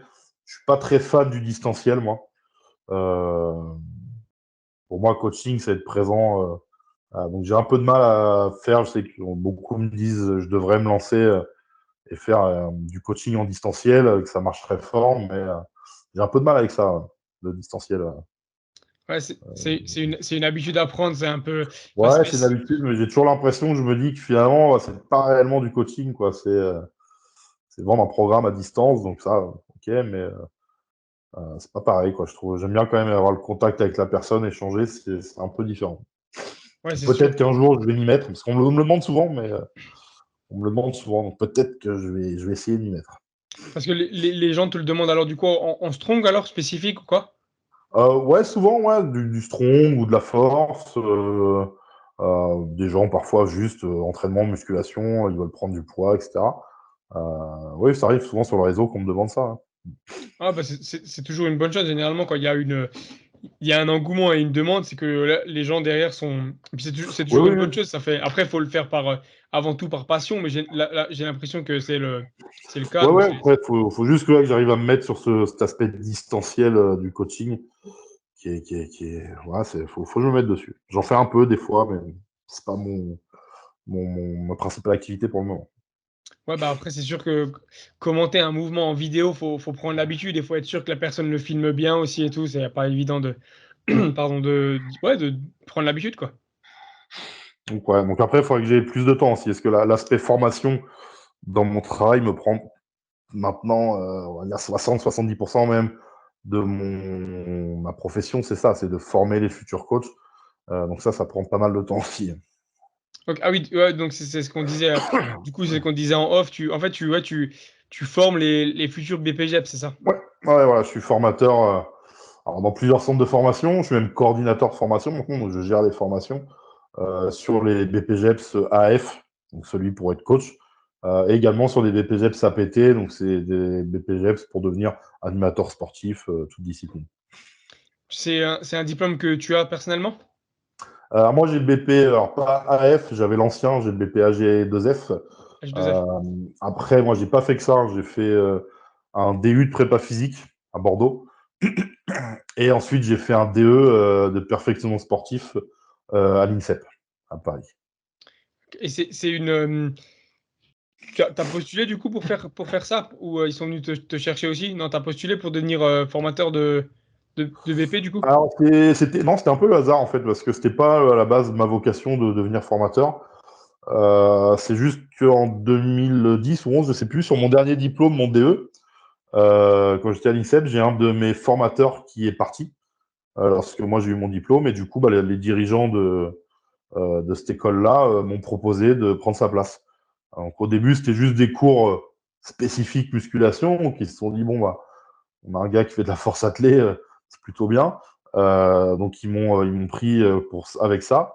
Et de fil en aiguille, avec les années, bah, je suis devenu prof de musculation, prof de physio à Nat, prof de méthode de projet et finalement bah, coordinateur de formation. Euh, donc ça a pris, je crois, 3-4 ans. Et maintenant, ouais, ça me prend, bah ouais, je pense bien 60-70% de mon temps quand même. Ouais, mais c'est bien parce qu'au moins ça te laisse aussi le temps de t'entraîner et de performer pour ouais, pour le monde, quoi. Pour tes Et compétitions, oui, oui, etc. après, ouais, ouais, Alors, ça laisse du temps, c'est quand même bien chargé, mais Ouais, ouais, ça me laisse du temps quand même pour m'entraîner. Et bon, c'est pas des boulots physiques, clairement, on va se ça mentir, aide. hein. Oui, ça serait pas la même si j'étais toute la journée sur un chantier, hein, évidemment. Ouais. Ah bah je Il y pense a ça, que ouais, il y a ça aussi à prendre en compte quand on fait ces sports-là. c'est ce que j'allais dire. Euh, le gars qui bosse toute la journée sur un chantier, bah, c'est vrai que ça va peut-être être plus difficile pour lui de performer dans ces disciplines parce qu'il aura déjà une fatigue physique liée à son travail. Moi, C'est ce j'ai que juste une j'allais dire. fatigue, une fatigue des fois nerveuse ou mentale avec les élèves, parfois si c'est difficile, mais, euh, Ouais. mais voilà, physiquement, ça va, quoi. Ouais, c'est ça, c'est pas évident. Et comme dit, ouais, je pense pas qu'il y ait des gens à haut niveau qui performent avec ouais, en étant fatigué vraiment beaucoup de la journée de travail. Enfin, je veux dire, fatigué nerveusement, ok, mais physiquement surtout. Je pense que c'est le truc le Ouais, plus c'est vrai que je compliqué. sais pas du tout. Faut regarder dans les ligues du strong mondial ou chez les pros. Je sais pas s'il y a des mecs, c'est vrai, qui ont des métiers très physiques. Je Hmm. sais pas du tout. Ouais, c'est vrai que j'ai pas trop regardé ça, mais à voir. Ah ouais, je pense que il y avait aussi le sponsoring ProShock, c'est ça? Les protèges Alors, dentiers. ProShock, ouais, c'est. Là, on va dire dans les sponsors, il y en a deux que je mets de côté. C'est Nutrimuscle et Palini. Tu vois, Palini, c'est quand même à l'année, c'est des grosses dotations, hein. En matériel, c'est quand même plusieurs milliers d'euros. Nutrimuscle, c'est tous les mois beaucoup de dotations et c'est aussi bah, des revenus financiers en lien avec les codes. Et après, des fois, bah, je fais des partenariats qui sont un peu comment je pourrais dire, sur un moment, en fait, où on se dit, voilà, on fait un échange de bons procédés, alors soit financier, soit en dotation, et moi, j'en fais la pub à côté de leurs produits. Donc, qui dure qu'un temps. Donc, c'est vrai que ProShock, je le mets encore dans mes sponsors. Voilà, on avait un petit deal ensemble sur des dotations et ensuite, je faisais un peu de com là-dessus. Bon, c'était quand même bien pratique parce que les dents, on n'y pense pas, mais en sport de force, on s'abîme beaucoup les dents si on met Ouais, pas de protège-dents. Ouais. c'est ce que j'allais dire. Tu utilises toi des protège-dents du coup quand tu t'entraînes? Et ouais, je le mets, ouais. Alors des fois je l'oublie, mais il faudrait pas parce que c'est non, je le mets, c'est important. Ouais. Parce que j'ai déjà, chez le dentiste, il y a quelques années en arrière, on m'avait dit que je commençais à avoir en fait l'arrière des dents un peu limé, à force de, tu vois, de crisper. Donc du coup, ouais, là, j'essaie en compétition ou même à l'entraînement, j'essaye de mettre le plus souvent possible le protège-dents. Et est-ce que tu as vu une différence par rapport à la force ou pas du tout? Sur les perfs, non, franchement, j'ai pas vu de différence. Non, non. Ok. J'ai pas l'impression que ça me fait pousser plus lourd. Mais par contre, ouais, je sens que ça me soulage beaucoup quand je crispe, tu vois, au niveau de la mâchoire, etc. Donc, non, non, ça, c'est pour les sports de force, c'est pas un investissement déconnant. Parce que c'est vrai que si on fait un protège-dents sur mesure, ça a un coût, c'est pas donné. Mais ouais, c'est quand même important. Ouais, mais c'est toujours une bonne chose, comme dit, surtout de, bah, les dents, quoi, de pas avoir, devoir très jeune ou très Ouais, vite ouais, devoir tu changer te ses retrouves, dents. tu te retrouves avec toutes les dents pétées parce que tu as trop forcé. Bon. C'est déjà arrivé qu'il y en ait certains qui ont des dents qui pètent tellement qu'ils forcent t'as déjà entendu ce genre de choses ou Alors ça, ouais, je l'ai déjà entendu, ouais. Ça, je l'ai déjà vu même. Des athlètes qui crispent tellement fort qu'ils se retrouvent avec un bout de dent qui saute. Ça, ouais, je l'ai déjà vu. Ouais. Ah, Ça, ok. ouais. Ah ouais, Donc, d'accord. ouais, Ouais, donc, protège-dents, non, vraiment, pour nos disciplines, c'est pas déconnant de mettre un protège-dents pour les sports de force. ouais, puis au final, ça coûte pas si cher que ça. Bon, c'est un investissement, mais après, je pense que c'est quand même pour la santé au final. Et les dents, bon. Mm. Donc ça, ouais. Mais donc voilà, ça fait partie tu vois, des sponsoring qui sont, on va dire, temporaires. Donc j'en avais fait aussi avec Godrej, qui est une marque allemande de textile. J'en avais fait également avec des pistolets de massage, je ne me rappelle plus la marque, désolé. Donc voilà, j'en refais de temps en temps. Et là, je vais avoir un troisième sponsor là, on vient de voir ça cette semaine, de la marque Tice Brothers. Je ne sais pas si tu connais les marques de fringues. Non, Euh, ouais, ça me dirait. TYCE. Donc là, on va faire un partenariat avec eux, donc qui sera un peu plus du type Nutrimuscle, tu vois, dotation et rémunération.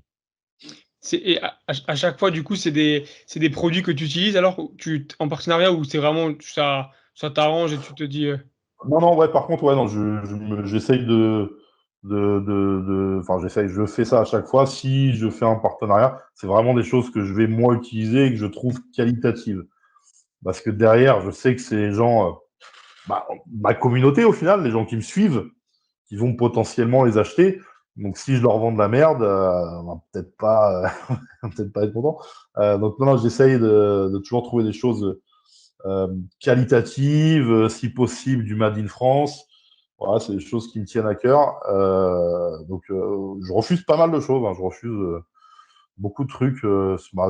Sur Insta, de toute façon, Instagram, dès que tu as un peu de visibilité, on te propose toujours tout un tas de trucs. Et des fois, je me dis, merde, vous n'avez pas bien regardé mon profil, vous me proposez ça. Qu'est-ce que je foute avec ça, quoi. T'as déjà eu des propositions improbables? Tu le dis ou pas spécialement? T'as déjà eu des Ah oui, trucs. ça m'est déjà arrivé de faire des stories et dire, les mecs sont complètement possédés. Je sais plus, j'avais déjà eu une marque qui vendait des maillots de bain. Maillots de bain, qui se foutent avec ça, ou d'autres qui vendent des bijoux. J'ai eu des bougies, tu vois, des conneries comme ça. Je me dis, alors, je pense qu'il doit y avoir, tu vois, des mecs qui sont dans le marketing, qui ne doivent pas trop se prendre la tête, ils regardent les profils qui ont de la visibilité et ils se disent, bon, bah, on tente, voilà, on fait une proposition et on voit, quoi. La plupart du Ouais, temps, bah, je réponds pas. je Et, trouve ça prouve aussi la fiabilité entre guillemets de la marque, quoi. C'est pas très. ah oui, oui, ouais, c'est pas génial. Après, j'ai eu pas mal enfin pas mal. J'ai eu quelques propositions aussi sur des compléments alimentaires. Donc, pourtant, c'est quand même bien identifié que je suis Nutrimuscle. J'ai un contrat avec eux, hein, c'est pas juste tu vois, un accord verbal, j'ai un vrai contrat. Et il y a des marques qui n'hésitent pas à te dire bon, bah, ça ne nous gêne pas si tu es avec eux, tant que tu fais aussi notre pub. Ouais, c'est quand même compliqué, quoi. Parce que du coup, on arrive un peu au. Le contrat Nutrimusc, alors, un gros contrat. C'est vraiment, ça te permet de Alors, vivre, je sais pas, non, de vivre, non, non, non. Après, bon, si un jour, pourquoi pas, j'aimerais bien, mais non. carrément. Non, parce qu'en fait, c'est tous les mois, j'ai des dotations en complément alimentaire, donc pour ma conso perso. Et après, je touche des revenus en fonction de ce qui est vendu avec mon nom, enfin mon code promo. Là. C'est quoi? C'est 10% et tu touches un pourcentage du total, c'est ça, non? Alors, je sais plus le chiffre, mais ouais, c'est un pourcentage du total. Alors, les gens touchent, j'ai plus en mémoire, je crois que c'est 10% ouais, de réduct avec mon code promo. Et après, moi, je touche un pourcentage. Donc, tout ça, c'est calculé sur des plateformes. Hein, c'est pas juste fait au hasard. Hein, il y a des plateformes qui. Nous, on utilise Ewin, je sais pas pour les gens qui connaissent, genre ceux qui connaissent un peu ce procédé sur les réseaux sociaux. Voilà, c'est une plateforme qui permet de calculer automatiquement combien de gens commandent avec mon code promo et du coup, bah, moi, combien je vais gagner, tout Ouais, simplement. tu vois les noms qui s'affichent et tout, non, qui utilisent le code, c'est ça? Alors, je vois pas les noms, hein, par contre, je vois juste les chiffres. J'ai pas les noms ou coordonnées des gens Ouais, bah, qui commandent, mais c'est mieux. je peux savoir en instantané, en fait, sur ça, euh, combien il y a eu de commandes, pour quel chiffre, etc., avec mon nom. Ok. Et du coup, en parlant du sponsor Nutrimus, si tu pouvais choisir que trois compléments, tu choisirais lesquels sur le site Alors, Nutrimus, du coup? alors moi, en complément, j'utilise le Pepto Pro pour la protéine, euh, collagène, important, surtout pour les sports de force, pour au moins protéger les articulations. Pepto Pro, Type 1 ou type 2, le collagène, alors? Type 1? moi c'est le type 1 que je crois que j'utilise. Ouais. Donc Pepto Pro, collagène, et après en troisième, bon, les BCA. Les BCA, quand même, c'est important. Ouais. Euh, ouais, moi après, quotidiennement, chez eux, j'utilise beaucoup plus que ça. Hein. J'ai Pepto Pro, bah, les BCA que je prends à l'entraînement, créatine. Euh, je prends aussi tout ce qui est vitamines, multiminéraux, oméga 3, le krill, le collagène aussi. Le soir, je prends du Zedma avant de dormir.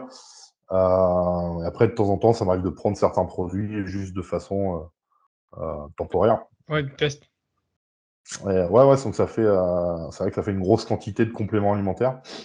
Mais bon, c'est important pour nous, quoi, pour notre discipline, quand même, mine de rien.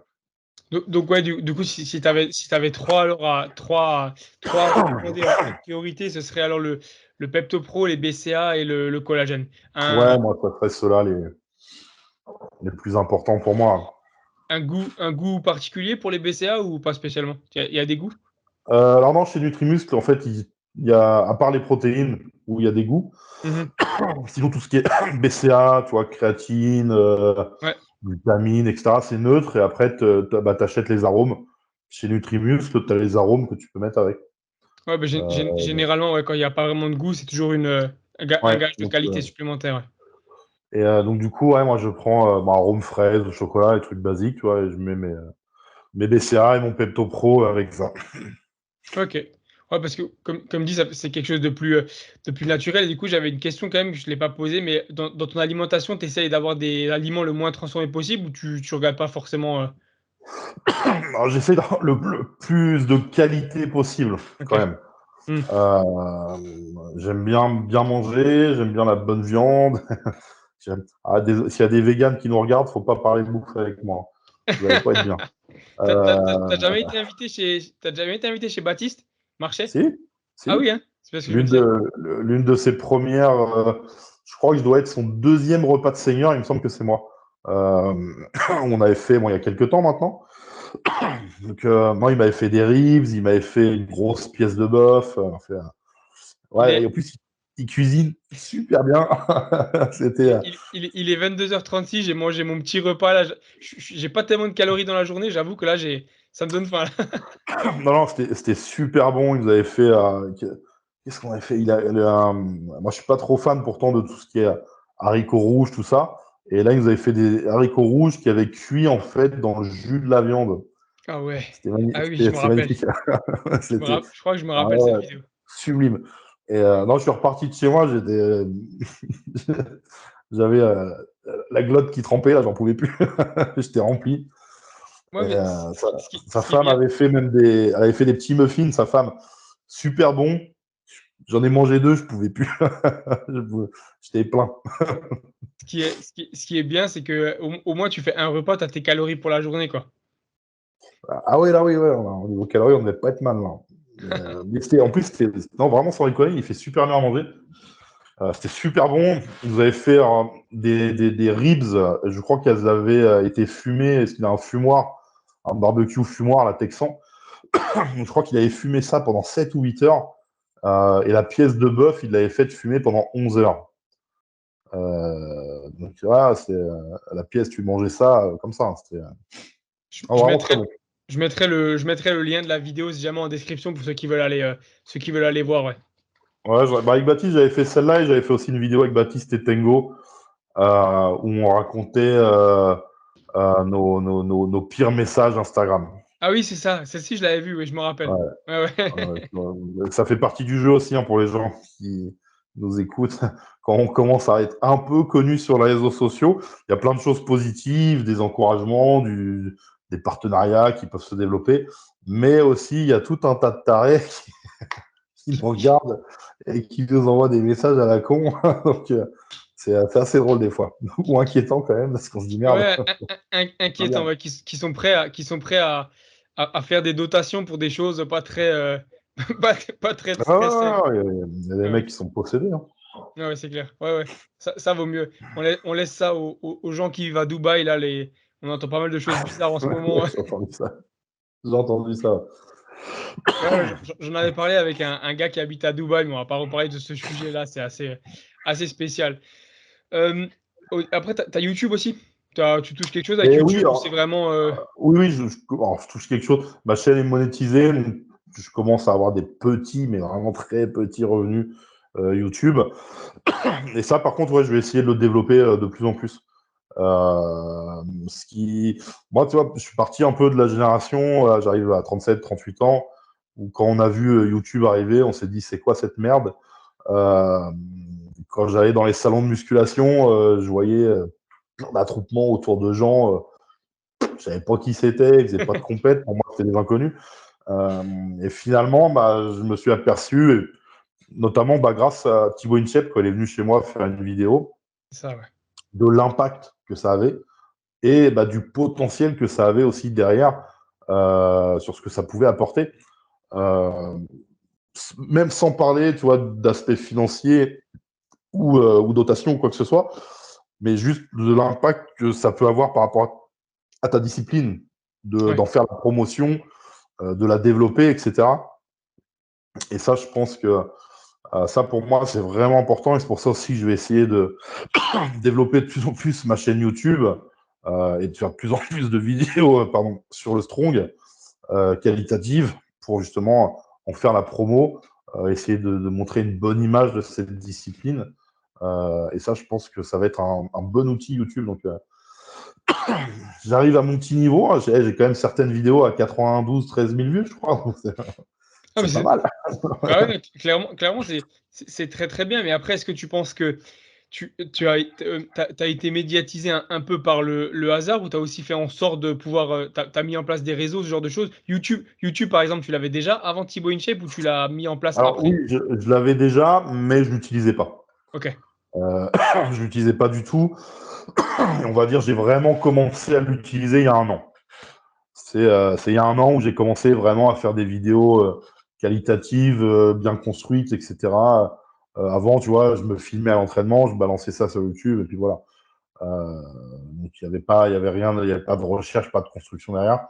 Donc là, ouais, ça fait un an, on va dire un an, quasiment jour pour jour, que j'ai commencé à essayer de développer ma chaîne, parce que j'ai vu qu'Instagram, je l'avais bien développé, ça fonctionnait plutôt pas mal, donc j'essaye de continuer encore à le faire monter.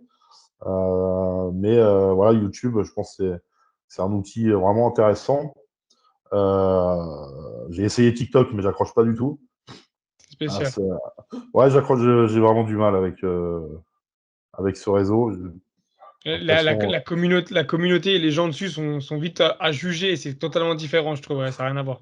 Ah bah moi, clairement, j'ai l'impression surtout que c'est tous les dégénérés de l'humanité qui sont là-dessus, il n'y a pas d'autre mot, quoi. Quand je vois le truc, non, je dis non, j'ai une chaîne hein, de dessus, j'ai mis des vidéos, mais elle n'est pas très active. Tu vois, pas un truc où je suis dessus souvent, où je regarde souvent. Je trouve pas de choses intéressantes, déjà pour moi à regarder. Donc du coup, voilà, tu vois, sur Instagram, j'arrive à trouver quand même pas mal de contenu qui m'intéresse. Sur YouTube, bon, bah là, il y a tout ce qu'on peut imaginer qui est intéressant, mais ouais, TikTok, j'ai du mal. C'est ça. Et du coup, tu penses que. Donc Instagram, tu avais déjà avant Thibaut InShape, c'est ça? Tu avais commencé par Instagram en premier? Bah, le premier truc, c'est Facebook, hein, comme tout le monde, mais ça a Oui. vite fait ses limites, Facebook. Et ouais, j'avais Insta, mais pareil, avant Timon Jeb, je l'utilisais ouais, que de temps en temps. J'avais déjà une petite communauté, je crois que j'avais été à 3 ou 4 000 abonnés, euh, ce qui n'est pas énorme, mais Oui. pour ma discipline, à l'époque, c'était pas mal. Ouais. Euh, voilà, puis je publiais de temps en temps une photo, j'utilisais pas vraiment les stories, tout ça.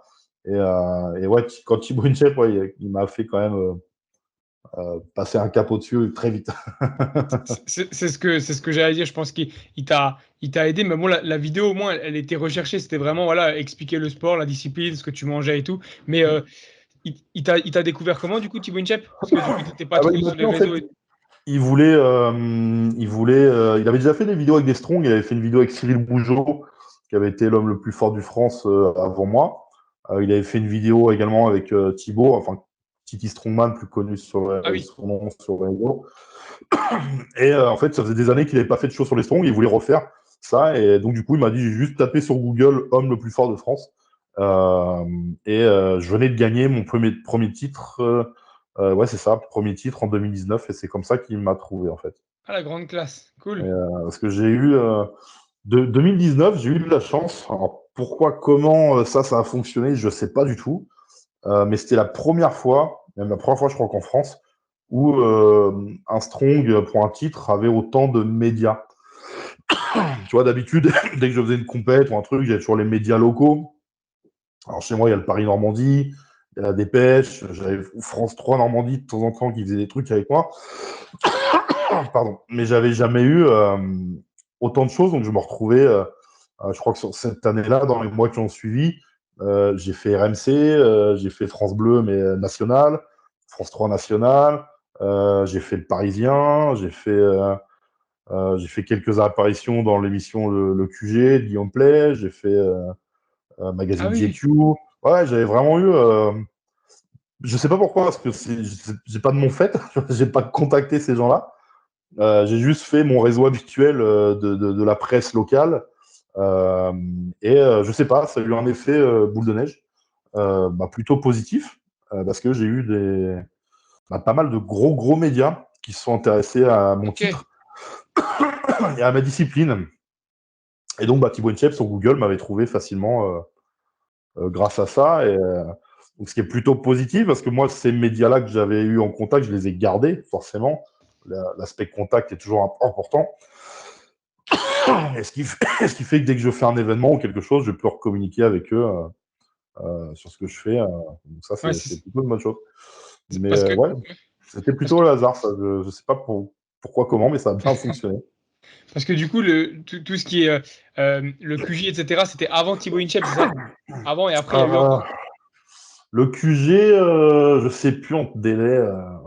Ouais, du coup, Je t'aurais pu te dire. pour les C'était radios, tout ça, c'était avant Thibaut InShape, alors, c'est ça? Ah ouais, tout ce qui était radio, Le Parisien, RMC, Ouais, je France pense que Bleu, tout ça a ça, aidé. France 3 National, c'était avant Thibaut Inchep, ouais. Donc du coup, bah, sur Google, après, tu vois, tout ça s'est relayé. Et il a tapé homme le plus Ouais. fort de France et il m'a trouvé.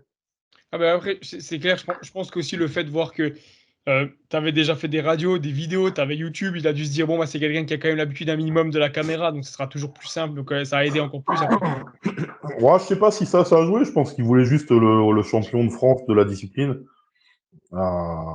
Puis voilà, après, ça a bien fonctionné. Après, j'avais fait. Alors, je crois que Baptiste, je sais plus si c'était avant ou après. Baptiste Marchais, je pense que c'était avant ou après, je me rappelle plus. Ça fait quelques Baptiste années. Marchais, ça fait pas si longtemps que ça qu'il est sur YouTube, donc Ouais, c'est donc possible. ouais, ça devait être après Thibaut Inchep, je Ouais. pense, ouais. Mais Tu, tu... Baptiste, on se connaissait déjà d'avant, en fait. Ah, j'allais te demander, ouais. Ouais, on se connaissait d'avant, avant qu'il monte la chaîne de Bench and Cigar. Donc c'est pour ça que je pense qu'il a proposé au début, au lancement de sa chaîne, à ses connaissances, Tengo, moi, Papacito, etc. Ouais, ce qui a bien fonctionné, puisque quand on voit sa chaîne maintenant, on peut dire qu'il a un sacré succès en Ouais, bah en France. fait, je trouve ça logique qu'elle fonctionne parce que c'est un concept quand même qui est. Ouais, qualitatif. Ouais, c'est qualitatif et c'est un concept en fait, vraiment. Sa chaîne, par rapport à la bouffe, la culture, il n'y avait pas ça en fait. C'est Personne ça. faisait ça avant Ouais. lui. Et puis, ce qui est bien aussi, je trouve, c'est que c'est euh, c'est euh, c'est simple, mais en même temps, c'est tout dans la complexitude où c'est bien monté. Il y a toute une recherche derrière, mais ça paraît simple parce qu'au final, on a l'impression d'être avec eux, des gens qui discutent, qui racontent leur vie, qui racontent leurs problèmes, ce qui va en France, ce qui va pas en France. Même il y a des tas de choses à dire là-dessus, donc du coup, bah, c'est facile après c'est bien de pouvoir faire des. Et puis ça regroupe un certain nombre de gens en France qui se cachent un peu, qui osent pas trop sortir, qui osent pas trop en parler. Donc je trouve que c'est bien, ouais. Ah oui, bah oui, je pense qu'il a été une vitrine pour pas mal de gens, hein. Hmm. Il a été le porte-parole pour beaucoup de gens. C'est bien, c'est bien. Ouais, c'est clair. Bon, je te propose qu'on passe aux questions de fin, les trois petites questions de fin. Vas-y. Du coup, je commence toujours par cette question-là. Si t'avais trois comptes à recommander, ou toi, tu vois, t'es sur Instagram ou YouTube et tu avais vraiment trois comptes que tu aimes bien, soit qui te motivent, soit qui t'inspirent, soit leur contenu te plaît, voilà. À recommander du coup aux gens qui le connaissent ou qui le connaissent pas, hein. Après, c'est peu importe. Trois comptes. Oh, qu'est-ce qu'il pourrait y avoir? Ah bah, ouais, forcément, Benjen Cigar, pour ceux qui connaissent pas. S'il y en a qui connaissent pas. C'est compliqué, je pense. Euh, Après, qu'est-ce qu'il pourrait y avoir d'autre en compte intéressant? Attends, je réfléchis quand même. Hum, hum, hum, hum. Bah, voilà, bon, pour les gens qui aiment bien l'haltérophilie, moi j'ai un de mes formateurs qui s'appelle Florine Nicolae, qui est formateur notamment pour la Fédé d'haltéro, pour ceux qui connaissent, qui a une chaîne, enfin une chaîne, un compte Insta qui s'appelle Altéro Style Passion, je crois, et où il met pas mal de contenu sur les techniques d'haltéro, les protocoles d'entraînement. Et je trouve qu'il y a des pas mal. C'est assez intéressant pour ceux qui s'intéressent à l'haltérophilie. C'est plutôt sympa à regarder. Et après, qu'est-ce que je pourrais te donner d'autre en chaîne YouTube ou Insta que je regarde régulièrement? Qu'est-ce qu'il va y avoir d'autre? Attends, je réfléchis, est-ce que je me rappelle plus? Pas Je de pense que souci. Ah, ouais, non, c'est pas j'en évident. suis pas mal, donc du coup, c'est pas facile. Euh, C'est pas évident c'est pas évident comme question, ouais. Je trouve que et non, au moins ça permet de faire découvrir un peu aux gens, je trouve. Et puis, sachant que c'est un peu différent de ce qu'on a l'habitude de discuter sur le podcast au niveau du sport, on va dire. C'est toujours bien d'avoir des comptes un peu différents. Je trouve que c'est toujours une bonne chose. ouais, bah, une chaîne qui est pas mal, c'est la chaîne, enfin la chaîne, l'Insta de Joe Rossi. Je sais pas si tu vois qui c'est un entraîneur vraiment spécialisé en force athlée. Pareil, qui propose pas mal de contenu intéressant et de méthodes d'entraînement. Alors sa chaîne, je sais plus, ça va être, attends, je vais regarder vite fait. Sur Je sais, Instagram, tu veux dire, c'est ça? ouais, sur Insta, je sais plus c'est quoi son Insta. Euh, dire ça rapidement.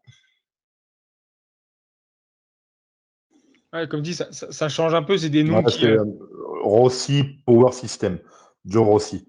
Et Ok. ouais, il met pas mal de contenu assez intéressant sur la force athlétique, sur les méthodes d'entraînement. Il fait beaucoup de méthodes de Westside aussi, notamment. Donc ça, c'est pas mal. Bah, la chaîne de Titi Strongman, pareil, sur Insta, il propose beaucoup de contenu où il montre un peu de prépa physique, d'entraînement type Westside. Donc tout ça, ça peut être intéressant pour les gens qui s'intéressent au sport de force. Bah, là, pareil, tous les liens des chaînes, Instagram, tout ça seront en description et c'est bien de pouvoir médiatiser aussi ouais, de pouvoir médiatiser ce sport qui est au final un sport à part entière et c'est bien d'avoir maintenant les réseaux, YouTube, tout ça Ouais, pour ouais, diffuser parce le que contenu. je pense qu'on en a parlé un peu, mais je trouve qu'aujourd'hui, les réseaux sociaux, pour moi, sont plus qualitatifs Mhm. que de passer sur TF1 ou M6, clairement.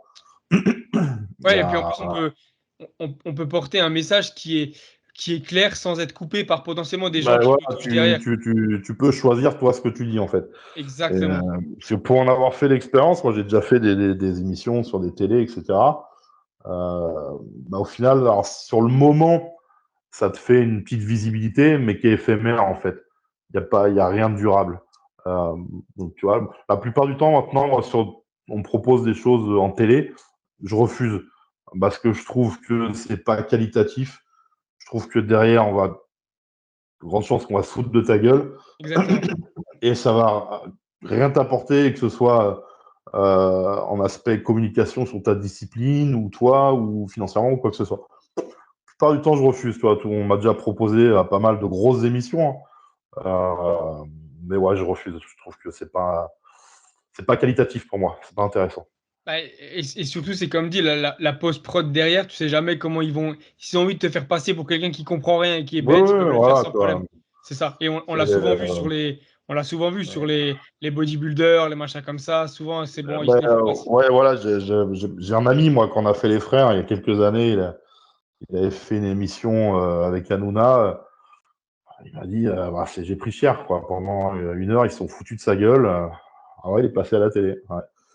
Bon, j'ai regardé. Moi, j'avais fait aussi une fois une émission avec Cyril Hanouna. Ça s'était très bien passé. On avait fait un truc sympa, et bon, il y a 5-6 ans.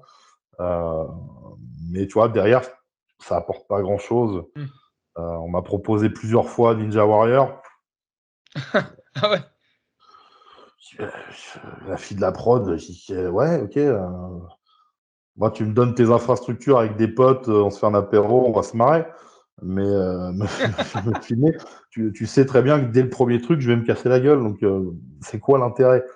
Donc, tu vois, ce genre de choses, moi, je refuse. Je vois pas l'intérêt de le faire. Alors après, bon, forcément, on est en France, il y a des gens qui ont une mentalité à part. Et ça fait le bonheur d'autres athlètes pour satisfaire leurs égos personnels. Mais voilà, moi, tu vois, j'ai pas besoin de ça. Je vois Ouais. pas du tout l'intérêt, quoi. Et c'est surtout que du coup, les chaînes de télé pensent que euh, leur visibilité va t'aider, alors qu'au final, maintenant, on se rend compte que Alors, les. Ouais, c'est ça, c'est exactement ça.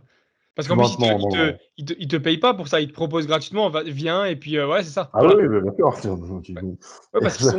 Ouais, ouais, c'est ça, parce qu'ils sont persuadés Petite, petite de anecdote l'impact qu'ils là-dessus, peuvent avoir, en d'ailleurs. fait. On m'a proposé, c'était quand, il y a 2 ans ou 3 ans, je sais plus, l'émission Incroyable Talent. Mhm. Je lui dis déjà, je vois pas trop l'intérêt. Il y a déjà eu des anciens strongman il y a 10 ans qui l'ont fait. Ça n'a rien donné sur la discipline. Je dis, pourquoi faire? Je dis, en plus, est-ce que c'est rémunérateur? Et le mec me dit, bah non, du coup, on prend pas, ils prennent rien en charge, hein, même pas le frais de transport, rien du tout. Tu te démerdes. Et la réponse est que eux, bah, la visibilité qu'ils vont te donner fait office de rémunération. Ok. Donc du coup, je leur avais dit gentiment, bon, sans moi. Donc pareil, ça fait forcément satisfaction pour certains qui ont des problèmes d'ego et qui vont se ruer là-dessus. Euh, je vois pas vraiment l'intérêt de ce genre d'émission. C'est ça. Pour nous, après, alors, évidemment, peut-être des fois, il y a des émissions constructives, tu vois, sur l'équipe ou des choses Ouais. sportives, où là, ça pourrait être intéressant d'intervenir, de faire quelque chose, mais Débattre, ouais. sinon, Ouais, par des choses, non. ça t'intéresserait. Imaginons si maintenant l'équipe, il retransmettait du strongman, que tu puisses être commentateur, par exemple. Ouais, bah, je dis l'équipe parce qu'on va faire quelque chose ensemble dans pas longtemps. Donc c'est pour Ah, ça. ok. C'est le spoil sur le podcast. Yes. Non, bah, ça sera, je serai pas pour commenter Ok. les émissions, mais ouais, on va faire un sujet. Ils vont venir faire un sujet sur moi. Ok. Donc, du coup, voilà, mais ouais, on sera sur quelque chose de constructif par rapport à ma discipline.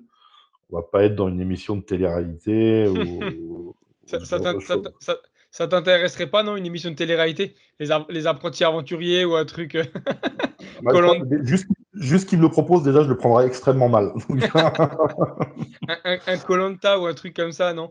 Non, non, non, non, non, non, je leur dirais non, les gars, je sais lire et écrire déjà, j'ai pas besoin. Non, non, c'est bon. Regardez les gens qui vont là-dedans, non, c'est pas pour moi. Ah, c'est clair. Si tu avais un. D'habitude, je disais du coup un conseil musculation pour les gens, mais maintenant, on va vraiment faire un conseil, du coup, un conseil strong pour les gens. Bah, ça peut s'appliquer à la musculation, et je pense que c'est extrêmement important. C'est la première chose pour un débutant, et c'est ce que je dis à toutes les personnes qui me demandent ce conseil, qu'est-ce qu'on fait quand on commence? Privilégier l'exécution du mouvement, la technique. La perf, tout ce que vous voulez, ça vient après. D'abord, on va maîtriser le mouvement, on va apprendre les bonnes positions de départ, d'exécution, etc. Comment se placer, comment respirer. Une fois qu'on sait ça, on peut progresser, on peut monter. Et ça, c'est très important.